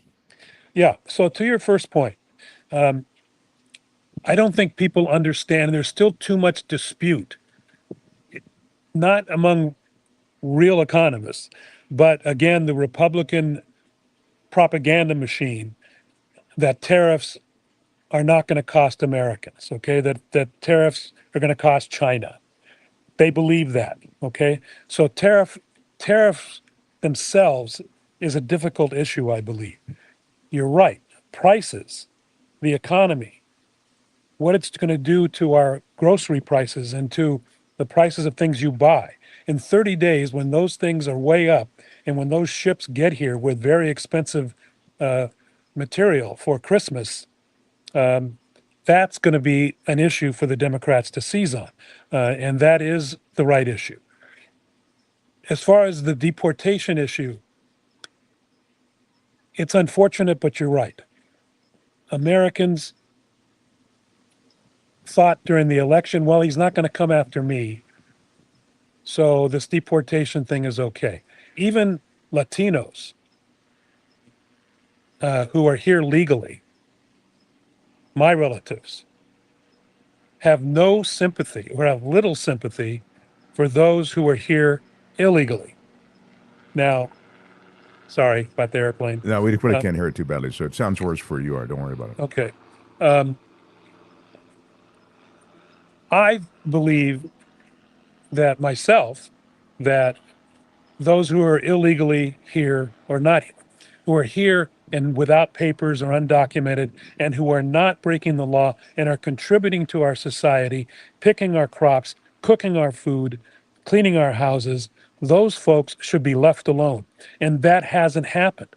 Totally innocent people are being dragged out of their homes and put on planes to other places, including in the future to Libya. That just makes no sense whatsoever. It is cruel. And I'm disappointed in Americans that they allow that to happen. Is it a bad issue for the Democrats? Probably, because the deportation still gets high marks in polls. But it's still wrong. In the due process issue that you bring up, if we can explain that correctly, I guess it might resonate with some people. Democrats are trying to push that. Using this guy who's in Venezuela, who's in El Salvador now, the Venezuelan who's in El Salvador, who's not supposed to have been sent there. These people, the ones who are here and committing crimes, nobody is against them being deported. And ICE was deporting them before Trump got here anyway. Sure. The Biden administration was deporting those folks. You know, this. There's a performative aspect to this, not to interrupt, but there's a performative aspect in the theater to a lot of what Trump does. And the spiriting away of these people to El Salvador and marking them all as Venezuelan, as part of a Venezuelan gang, it was, I think, part of that theater. And so, I mean, even the tariffs, there's a lot of theater to it. He likes to play president, and he does have these very strong feelings. I mean, that I don't know what they're informed by, but I feel like a lot of that falls into that category, and people buy that theater. And that's kind of what you're saying, that people are going, yeah, those bad guys, you should get them out of here. Well, most of the people that he's scooping up aren't bad guys. It would seem they went into a couple of Washington high-end restaurants. I had this story yesterday on the show. 9 agents from immigration go into a high-end restaurant in Washington, D.C. I mean, imagine this. I mean, I say imagine this because this is an establishment that is paying a high rent. You got to pay a lot of money for stuff on the menu. Everything's very hoity-toity. And all of a sudden, ICE agents show up. They want to see I-9 forms on everybody who works there. So this is a chilling effect. It's sort of Gestapo-like. And it's affecting not criminal gang members, but somebody who's working in the kitchen washing dishes. And of course, there's the other layer to this, is that was because it's that restaurant was owned by a CBS correspondent's husband. Is that because he's in such a battle with CBS? Was that also part of it as well? He's using government agents for his political endeavors. And Pam Bondi is right there with him, and so is the borders are. And those people will do whatever he says. And they're not picking up, if that starts happening in Los Angeles, and in California, where they start raiding high-end restaurants or any restaurant, whether it's high-end or not, the line cooks are Mexican-American or Mexican. That's just the way it is. Or they're El Salvadoran or something else. They're Latinos. That's the line who does cooks, the construction workers. It goes on and on. Yeah, I see now that we're way late. I'm so sorry, Jim. We got to wrap up. It's good. Please mention your Barrett News column, and we are going to link to it at the bottom of this video. You've been writing. Is it a weekly column, right? Yeah, I write a weekly column. Comes out on Thursday, and it's on the mixture of politics and media. This week I write about what my picks are for you to watch and listen to, and the Mark Thompson Show is on there. Oh, that's great! I love hearing that.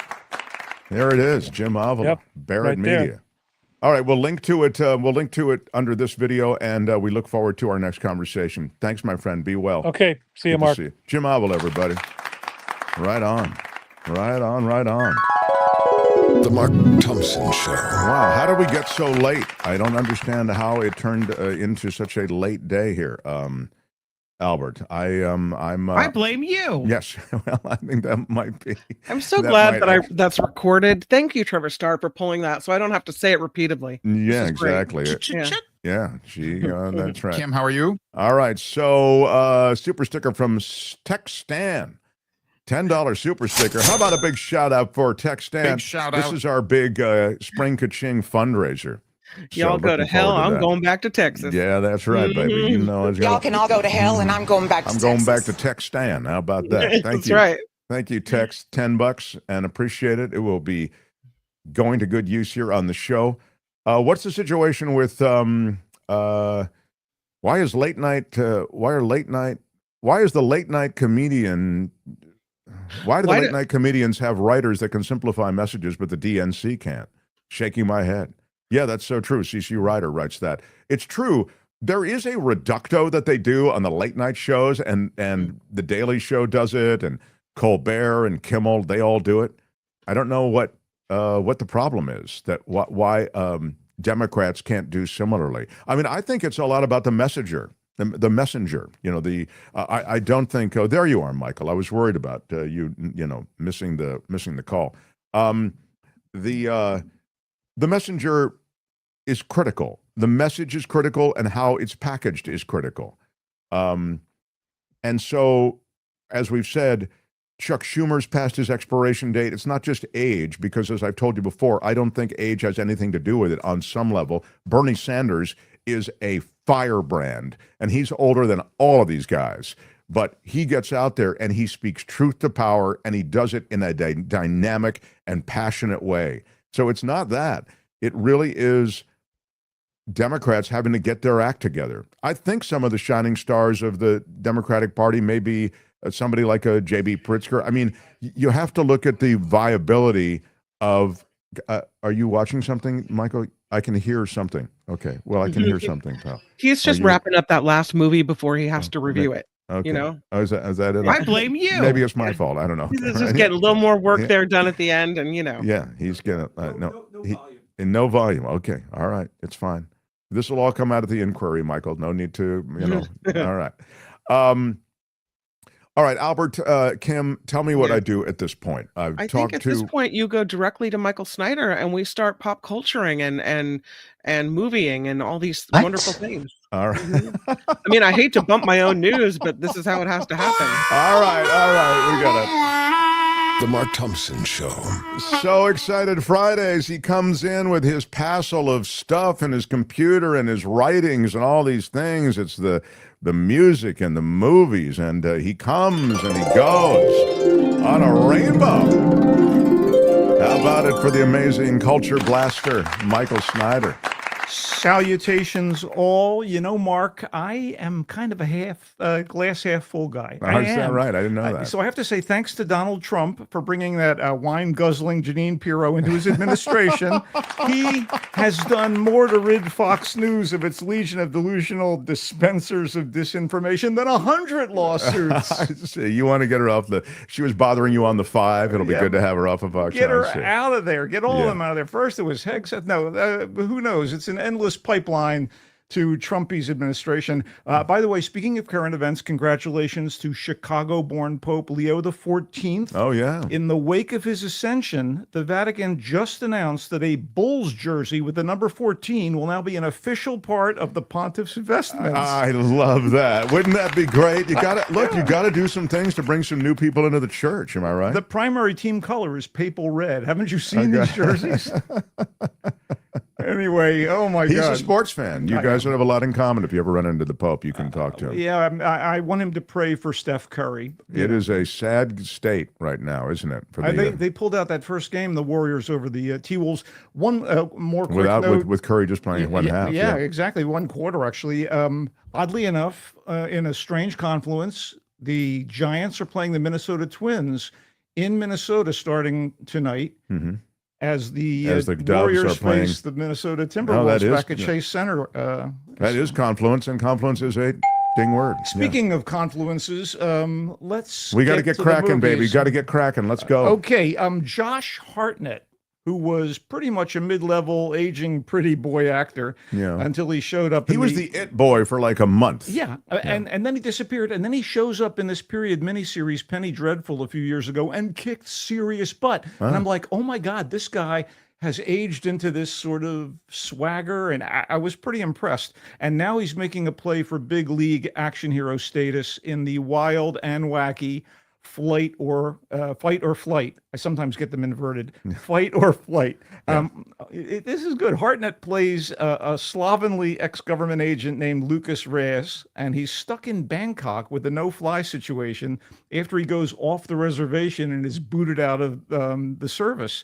But there is this wildly successful, internationally impactful, and heretofore unidentified spy, thief, troublemaker called the Ghost, who is taking a flight from Thailand to San Francisco. And Lucas is told by his former handler and ex-lover, I might add, played by Katie Sackhoff, that his record will be clean and he'll be welcomed back to the U.S. if he can get on that airplane and ID and capture the Ghost. The only problem is that the flight is now filled with a coterie of vicious assassins who want to earn this massive bounty put on both the Ghost and Lucas, which means John Wick style mayhem at 37,000 feet. We're talking shooting, stabbings. Maybe there was an electrocution. I don't want to spoil anything. Much to the delight of my friend Hugh, who saw the trailer and went, "We've got to see this." There's someone wielding a chainsaw. Hugh is an expert on chainsaws. Jeez. Anyway, I wish Snakes on a Plane with Sam Jackson had been this ridiculously entertaining. It just, you loved it then. You loved it. You love all the action and all the violence on the plane. You love all the shooting, the chainsaw. You love it all, don't you, Michael? It's junk food, Mark. It's not a great movie. Make no mistake, it's a B movie. Okay. But like the cartoonish violence of Novocaine from a few weeks back, it says all too much about how desensitized we all are to this sort of brutality. This is not going to be for everybody. I mean, how did they get that chainsaw through TSA? I have no clue. I can't even get I can't get a tuna sandwich through TSA. You could fly a spaceship through the plot holes. You could fly a Boeing 747 through the plot. It doesn't matter. Somehow they got on there with all those weapons. Right. Hartnett is definitely the right man for the lead role, and he brings kind of this knowing Brad Pitt elan to the frenzy. Oh, elan is a dang word. Full disclosure, I smirked over and over again as I watched this, and I grudgingly admit to enjoying the ride. Fight or Flight is in theaters. Another movie written on an acid trip, asked CC Ryder. Yeah, CC Ryder is probably CC Wright. Yeah, there you go. Okay, so let's move on to something a little more erudite. You want to hit the ding? Hit the ding? Actually, you had a ding word that I let go by at the very beginning of that last review. What was it? I don't want to slow us up. Okay, anyway, keep going. So I'm not dinging erudite. Okay, the comedy of discomfort gets another good and fitfully funny go-round in the dark and dorky descent into mismatched male bonding entitled Friendship. So this hapless husband and father named Craig, he's also a clueless staffer at an ad agency. He tries to befriend his new neighbor, who is a comparatively cool local TV weatherman. Yeah. And, things do not go well. Oh. And so it's kind of a little like Fatal Attraction at one point, because the obsession becomes so profound. Horror movies often it's dark like that? There are dark moments, but it's funny, and so it's cable guy-ish also? In a way, that's a good touchstone in terms of the tone of the film. So horror movies often inspire audiences to shout, "Don't go in the basement," or "Don't go in the attic" at the morons on screen, right? So while watching this skewering of one man's desperate search for suburban companionship, you might start muttering, "Don't climb into that guy's backyard." Anyway, this is, as our friend Heather would say, quite uncomfy to watch for many. You'll cringe as much as you laugh, but it is a clever, funny takedown of masculine insecurity and fragility. And it comes courtesy of director and co-screenwriter Andrew D. Young, whose previous credits are in TV comedy. And it doesn't hurt, and I kind of buried the lead, it doesn't hurt that the main schlemiel, Craig, is played by former SNL cast member Tim Robinson, and the object of his obsessive man crush is played by Paul Rudd, Craig's wife. By the way, you learn at the very, very top of this movie how clueless he is as the wife is with him. She's played by Kate Mara, and they're at a therapy group because of her cancer diagnosis and recovery. And what he says during the conversation that opens the movie, this begins the cringe, and you're like, oh man, we're in for a ride. Anyway, Friendship I thought was very, very good. But again, it's going to make a lot of people uneasy. What it does well. It is in select theaters. And by the way, Fight or Flight is in theaters wide across this great nation of ours. All right, good. So, yeah, I thought Friendship was smart and good. Oh, really? Okay, cool. And darkish. Now, they can't all be winners. Shadow Force is a case of talent wasted, misused, or abused. This movie, Shadow Force, is an action film, and it's directed by Joe Carnahan, who I believe is a Northern California native. Correct me if I'm wrong. And he wrote and directed the absolutely top-notch Narc, Cop Shop, and The Gray. Fantastic films. Cop Shop with Gerard, what's his name? He's just one of the action heroes, Gerard Butler. Okay. And The Gray with Liam Neeson. Yeah, These are good films. I think The Narc had Jason Patrick. They So are. this has to be a winner, Shadow Force. But you're saying it sounds to thinking. me like you're hinting it's not going to be. Well, he wrote or directed a couple of lesser efforts with other people. I'll refrain from naming them out of respect. All right, Kerry Washington is in this. I see. Yes, he messed up on this one, and he What's the directed problem? and purportedly co-wrote. It's not just Kerry Washington. Kerry Washington is the female lead. She and her husband in the movie are on the run with their small child. The husband is played by Omar Sy, the wonderful French actor who gets his first lead role in an American film. He's the guy who starred in Lupin on Netflix. Oh, sure, of course. He is charismatic and he's funny, terrific. and he's yeah. wonderful. So you got the lovely and talented Kerry Washington. Can't miss. Wait, there's more. Mark Strong plays the villain, a CIA head who's had this black ops unit called Shadow Force, who sends Shadow Force after this couple that just wanted to leave service and lead their lives. Sure. But they are in constant fear of their lives because the rest of Shadow Force is after them. I just wish this had been good. It's truly a throwaway for all involved. I mean, it's really not good. Huh? Cherish that paycheck, guys, and appreciate your first male lead in an American action movie, Omar. You deserve better. I mean, it just travels hither, thither, and yon across the world, but it just Michael never makes says sense. miss it. Yes. All right, moving Shadow on. Force is in theaters. Yeah. In writer-director Jason Buxton's a taut, tidy, and anxiety-making drama, Sharp Corners, the wonderful actor Ben Foster, he was great in Leave No Trace and The Messenger and many more potent film dramas. He had a notable recurring role on 6 Feet Under. And Colby Smulders, Robin of TV's How I Met Your Mother, a sitcom, and S.H.I.E.L.D. agent Maria Hill in the Marvel movies and TV shows. They play a husband and wife moving into their dream home with their young son, only the house is situated on a tight bend in the road that invites car crashes, deadly ones. So suddenly the dream home becomes a nightmare that could endanger their child and puts a strain on what turns out to be an already shaky marriage. I mean, yeah, very much like Friendship.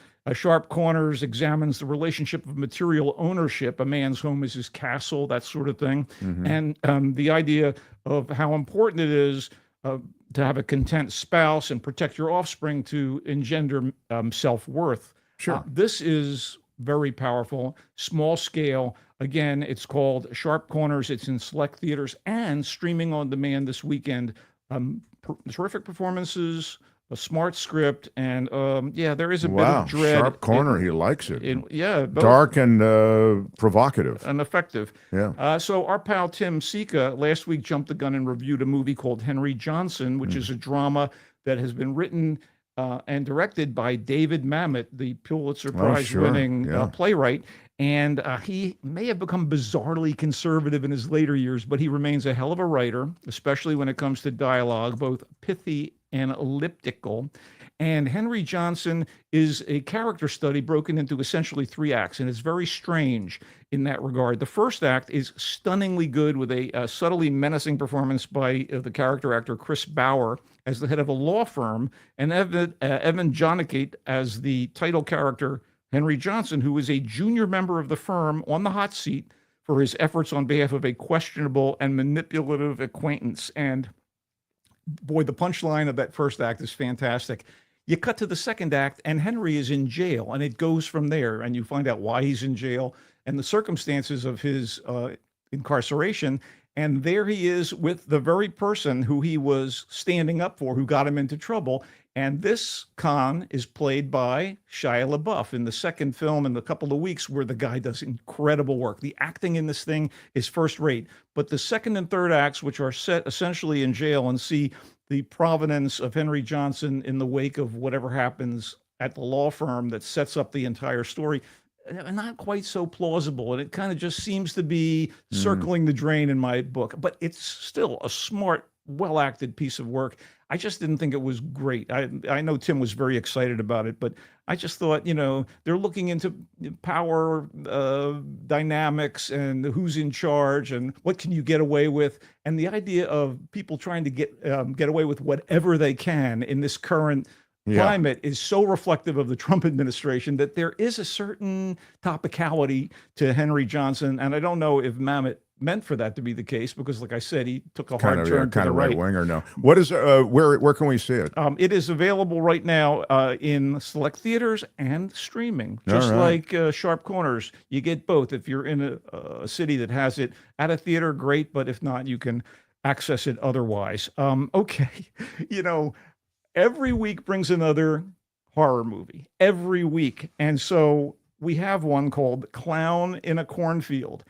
Yeah, it's the evil clown. This is a staple of horror movies and your childhood nightmares for many, many years, I know. And now the evil clown gets a new kind of meta horror movie that toys with cliches of the genre, but does deliver some solid slasher scares. And it comes from the director and co-screenwriter Eli Craig, who is the main man behind the genuinely funny and creepy backwoods set horror comedy from a few years back, Tucker and Dale versus Evil. I got a big kick out of it, the same way I enjoy Fight or Flight. You know, these are not great films, but they have a lot of entertainment value, and they come from smart people.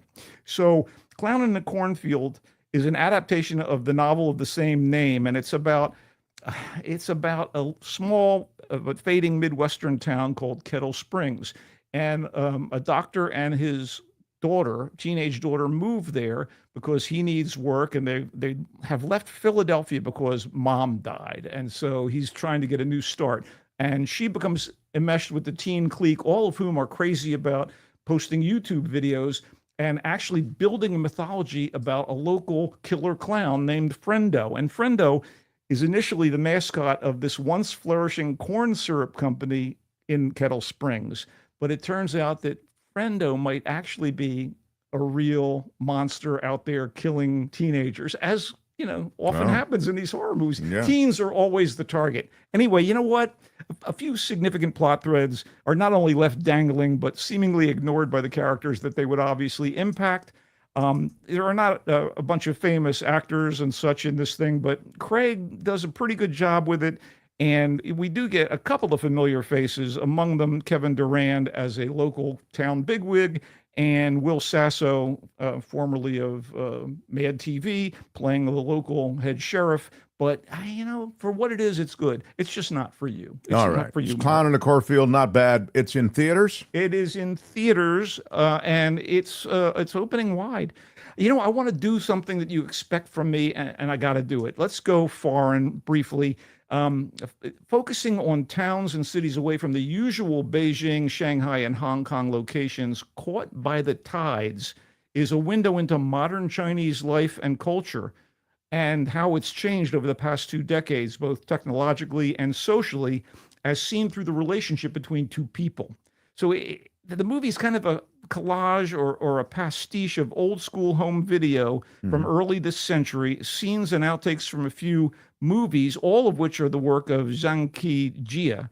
And there's also new footage shot post-pandemic, all focusing on the fractured love story of his two lead characters, who are played throughout all of the movie in all the various eras by Tao Zhao and Zubin Li. They are wonderful. Tao Zhao she's a fantastic actress. And this is in select theaters, including the Roxy in San Francisco's Mission District. And I don't know that it's going to be to everyone's taste. It is in Chinese, and, you know, you do get subtitles, but to see this panorama of Chinese life that we're not all that accustomed to seeing, you know, you usually see, like, from China, action period dramas, and you see love stories that are very melodramatic, but you seldom see something. Well, you do see, you know, kung fu action stuff in general. Sure. Police chases and whatever, but this is a view of normal life. And this is a character study, but against the, as you say, kind of the expanse of what Chinese culture is. Right. And you go to, like, the North, where you seldom see stuff on release from China. You don't see that much action there. They generally stick to, like, Beijing and Shanghai in these movies, in Hong Kong. Sure. But I thought it was very, very powerful. And where can I see it? Again, it is in select theaters, and I know that it's opening at the Roxy in San Francisco, and I believe it's also at probably one of the repertory theaters in Los Angeles right now, and I'm sure New York as well. It already had its run. I just want to close out quickly with a movie that went directly to Amazon Prime. It's called Another Simple Favor, and it's a direct-to-streaming sequel to the 2018 movie mix of mystery and comedy, A Simple Favor. And this reunites that film stars Anna Kendrick and Blake Lively with somewhat diverting but lesser success. In the original, the Kendra character, Stephanie, is a widowed single mom, and she's a vlogger, like a mommy vlogger. And her best friend, played by lively Emily, disappears. And this sends our kind of quasi-heroine Stephanie on a quest to find out what happened to her, and she uncovers a murder. And I just don't want to say much more about it. If you haven't seen the original, you probably shouldn't watch the sequel. In the sequel, Stephanie has written a true crime book about her experiences in the past in the original movie, and she's assisted the cops with various cases and is continuing to be a mommy vlogger and raise her son. And Emily has been in jail, but somehow she's sprung to marry a handsome, wealthy Italian man of shady resources on the scenic Isle of Capri, and it's quite an exotic place for murder. So one of my main issues with Another Simple Favor, other than it being overlong and not wildly amusing and very preposterous in so many plot points, is it presupposes a knowledge of the first film to offer a connection to the characters. But to its credit, it brings back the same director, Paul Feig, Kendrick and Lively, and supporting players that include Henry Golding as Emily's estranged ex-husband, and Andrew Rannells as Stephanie's gay bestie and fellow parent, and adds Allison Janney and Elizabeth Perkins. Wow, got a lot of good people involved in this thing. This is like Shadow Force. I wish the script was more worthy of them. If you have an Amazon Prime subscription, it could serve as a bit of mindless brain candy on a weekend night at home, but there are better things to watch, like 2018's A Simple Favor. Just watch the first one. Or two really funny Feig comedies. This is the guy who directed Bridesmaids and Spy, the latter being a Melissa McCarthy film. Excellent stuff. Anyway, Another Simple Favor is on Amazon Prime Video. I'm excited about reviewing all of these wondrous offerings that Michael brought. Let's start with Another Simple Favor. You just heard it. Plot issues, need some knowledge of the first one. Anna Kendrick, Blake Lively. There's a murder. There's a mystery. There's some comedy. It just feels as though there's just not enough there for you kids to necessarily run out and catch the sequel. But if you like the first one, maybe it's for you. Caught by the Tides, the window on the culture of China through the relationship between the two leads. Not in the typical big Chinese cities that we're used to seeing, but in the countryside and in the far corners and far reaches of China. It's in select theaters, and Michael really liked it. Caught by the Tides, it's called. Only for the adventurous of you viewers. And it is with subtitles. It is in Chinese. Clown in a Cornfield is the horror offering that Michael has brought to us today. And it is a dark picture of the poster they use is kind of just like that dark clown picture. Hugh Brown saw that the clown was carrying a chainsaw, and he went, I'm in. I don't know what it is about him and chainsaws. Clown in a Cornfield is horror. And teens are being offed. And funny, it plays with cliche. And it is in theaters. Henry Johnson is the David Mamet offering. It's character structure broken into 3 acts. Michael really liked the first act. And sort of like the second act, sounded like maybe the third act had third act problems. It's kind of it's a common problem in American filmmaking, and the bottom dropped out in that third act. Anyway, there's still great performances and sparky dialogue. That is Shia LaBeouf, who apparently turns in a great performance. So Michael says it's okay, and maybe check it out. Henry Johnson is streaming, or it's in theaters. Sharp Corner is the Ben Foster Colby Smulders offering. It's in select theaters. It's also streaming. It's powerful. Michael liked it. It's intense. It's a kind of sounded to me like it's like a potboiler kind of movie, sort of. In a way, as this guy gets more and more obsessed with the potential for accidents since they've already occurred on his property and right next to his property. Shadow Force. That was Sharp Corner again. Shadow Force is the action film. It's Joe Carnahan directed. He did Narc. He did Cop Shop. He did The Gray. He did this, and it's not like any of those. It's not as good. And it wastes Kerry Washington and Omar Sy, who's one of my favorite actors, in his first. And Mark Strong plays the villain. It is in theaters. Shadow Force. Michael, not a fan. Friendship is with Tim Robinson and Paul Rudd. It's smart. It's good. It's dark. Michael really likes it. It's in theaters. And he started with Fight or Flight, the Josh Hartnett number, where Hartnett is on a plane. I guess some stuff happens. There's a whole nasty crew of, were they mafioso or something? They're hired assassins, and they've been, Hired assassins, there's a that's bounty it. out on this kind of secretive troublemaker called the Ghost, and also concurrently a bounty out on Josh Hartnett's character, Lucas. Because, I'll ding concurrently. Baby girl. Yeah. Don't even play. It is, don't you hate it when you get on a flight and there's a paid assassin on board? No, not just I one hate paid that. assassin. They do this to me all the time. I don't know what the hell they do it for. Exactly. What is going on? Anyway, Fight or Flight, he says, is, it's action, it's all that stuff, but it's, I guess it's popcornish, but it's great fun, but again, crazy, gory violence. So for instance, Kim, don't go see Fight or Flight. No, of course not. It's not even in the hunt for Kim. Director James Madigan juggles everything really well, but he's kind of cute. I don't know. Josh Hartnett is super cute. Yeah. But no. Well, Kim, I'm surprised that you're so superficial. No, I would not take you to this, and I would go and say, woohoo, but you would go like, please let me out of here. Okay.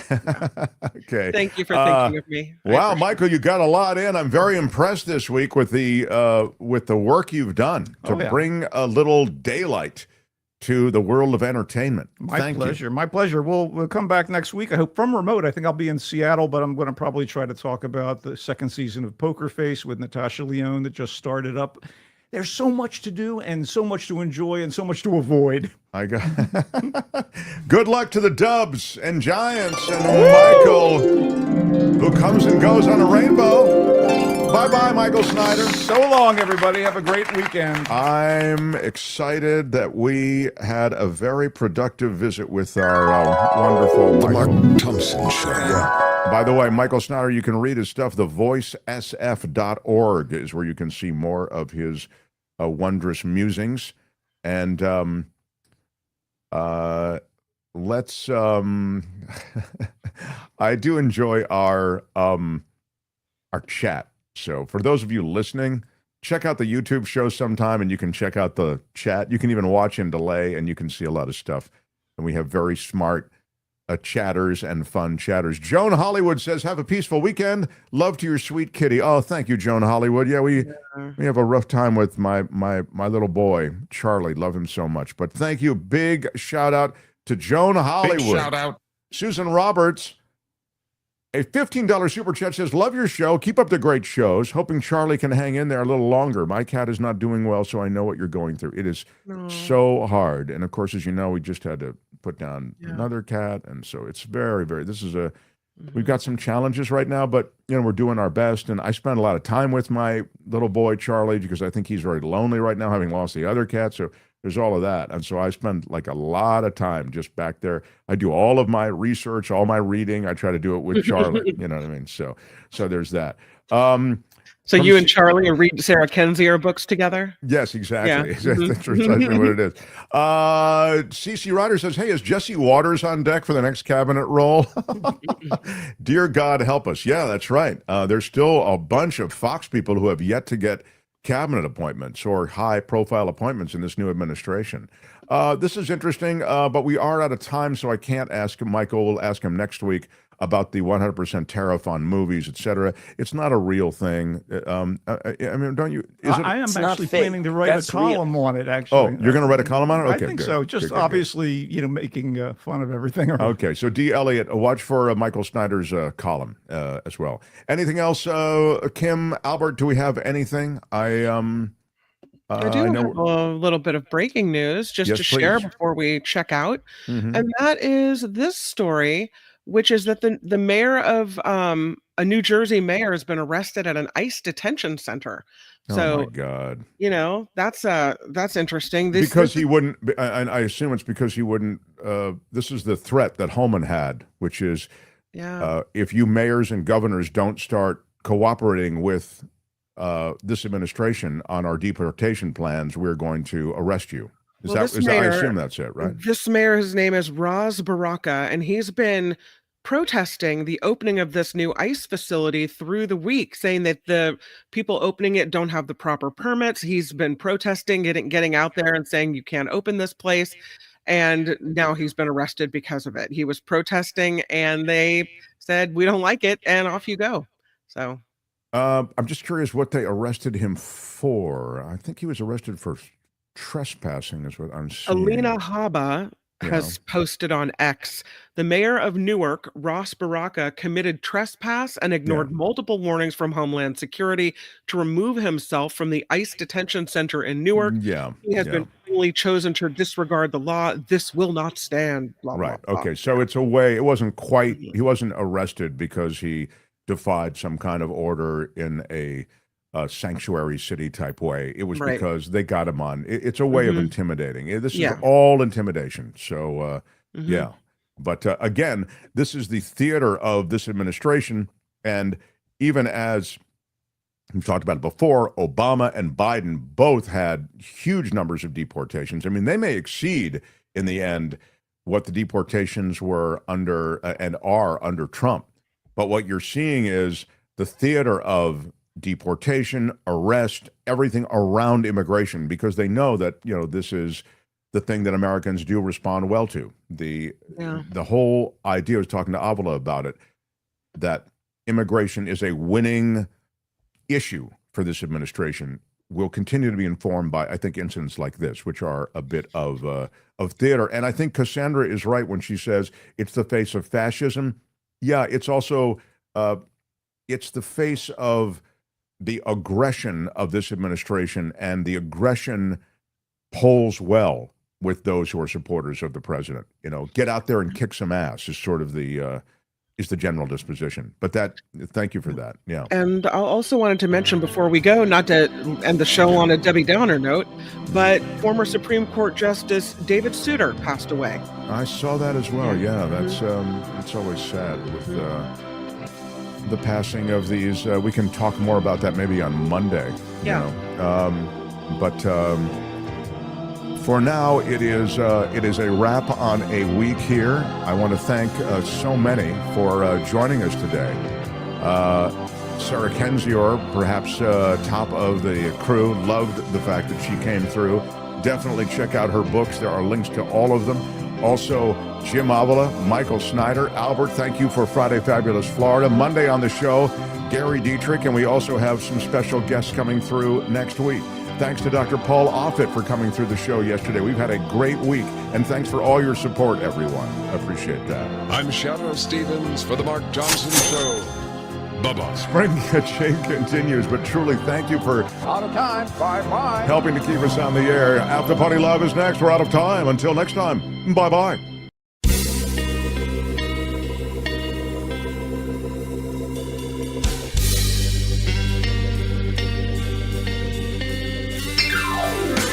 Thank you.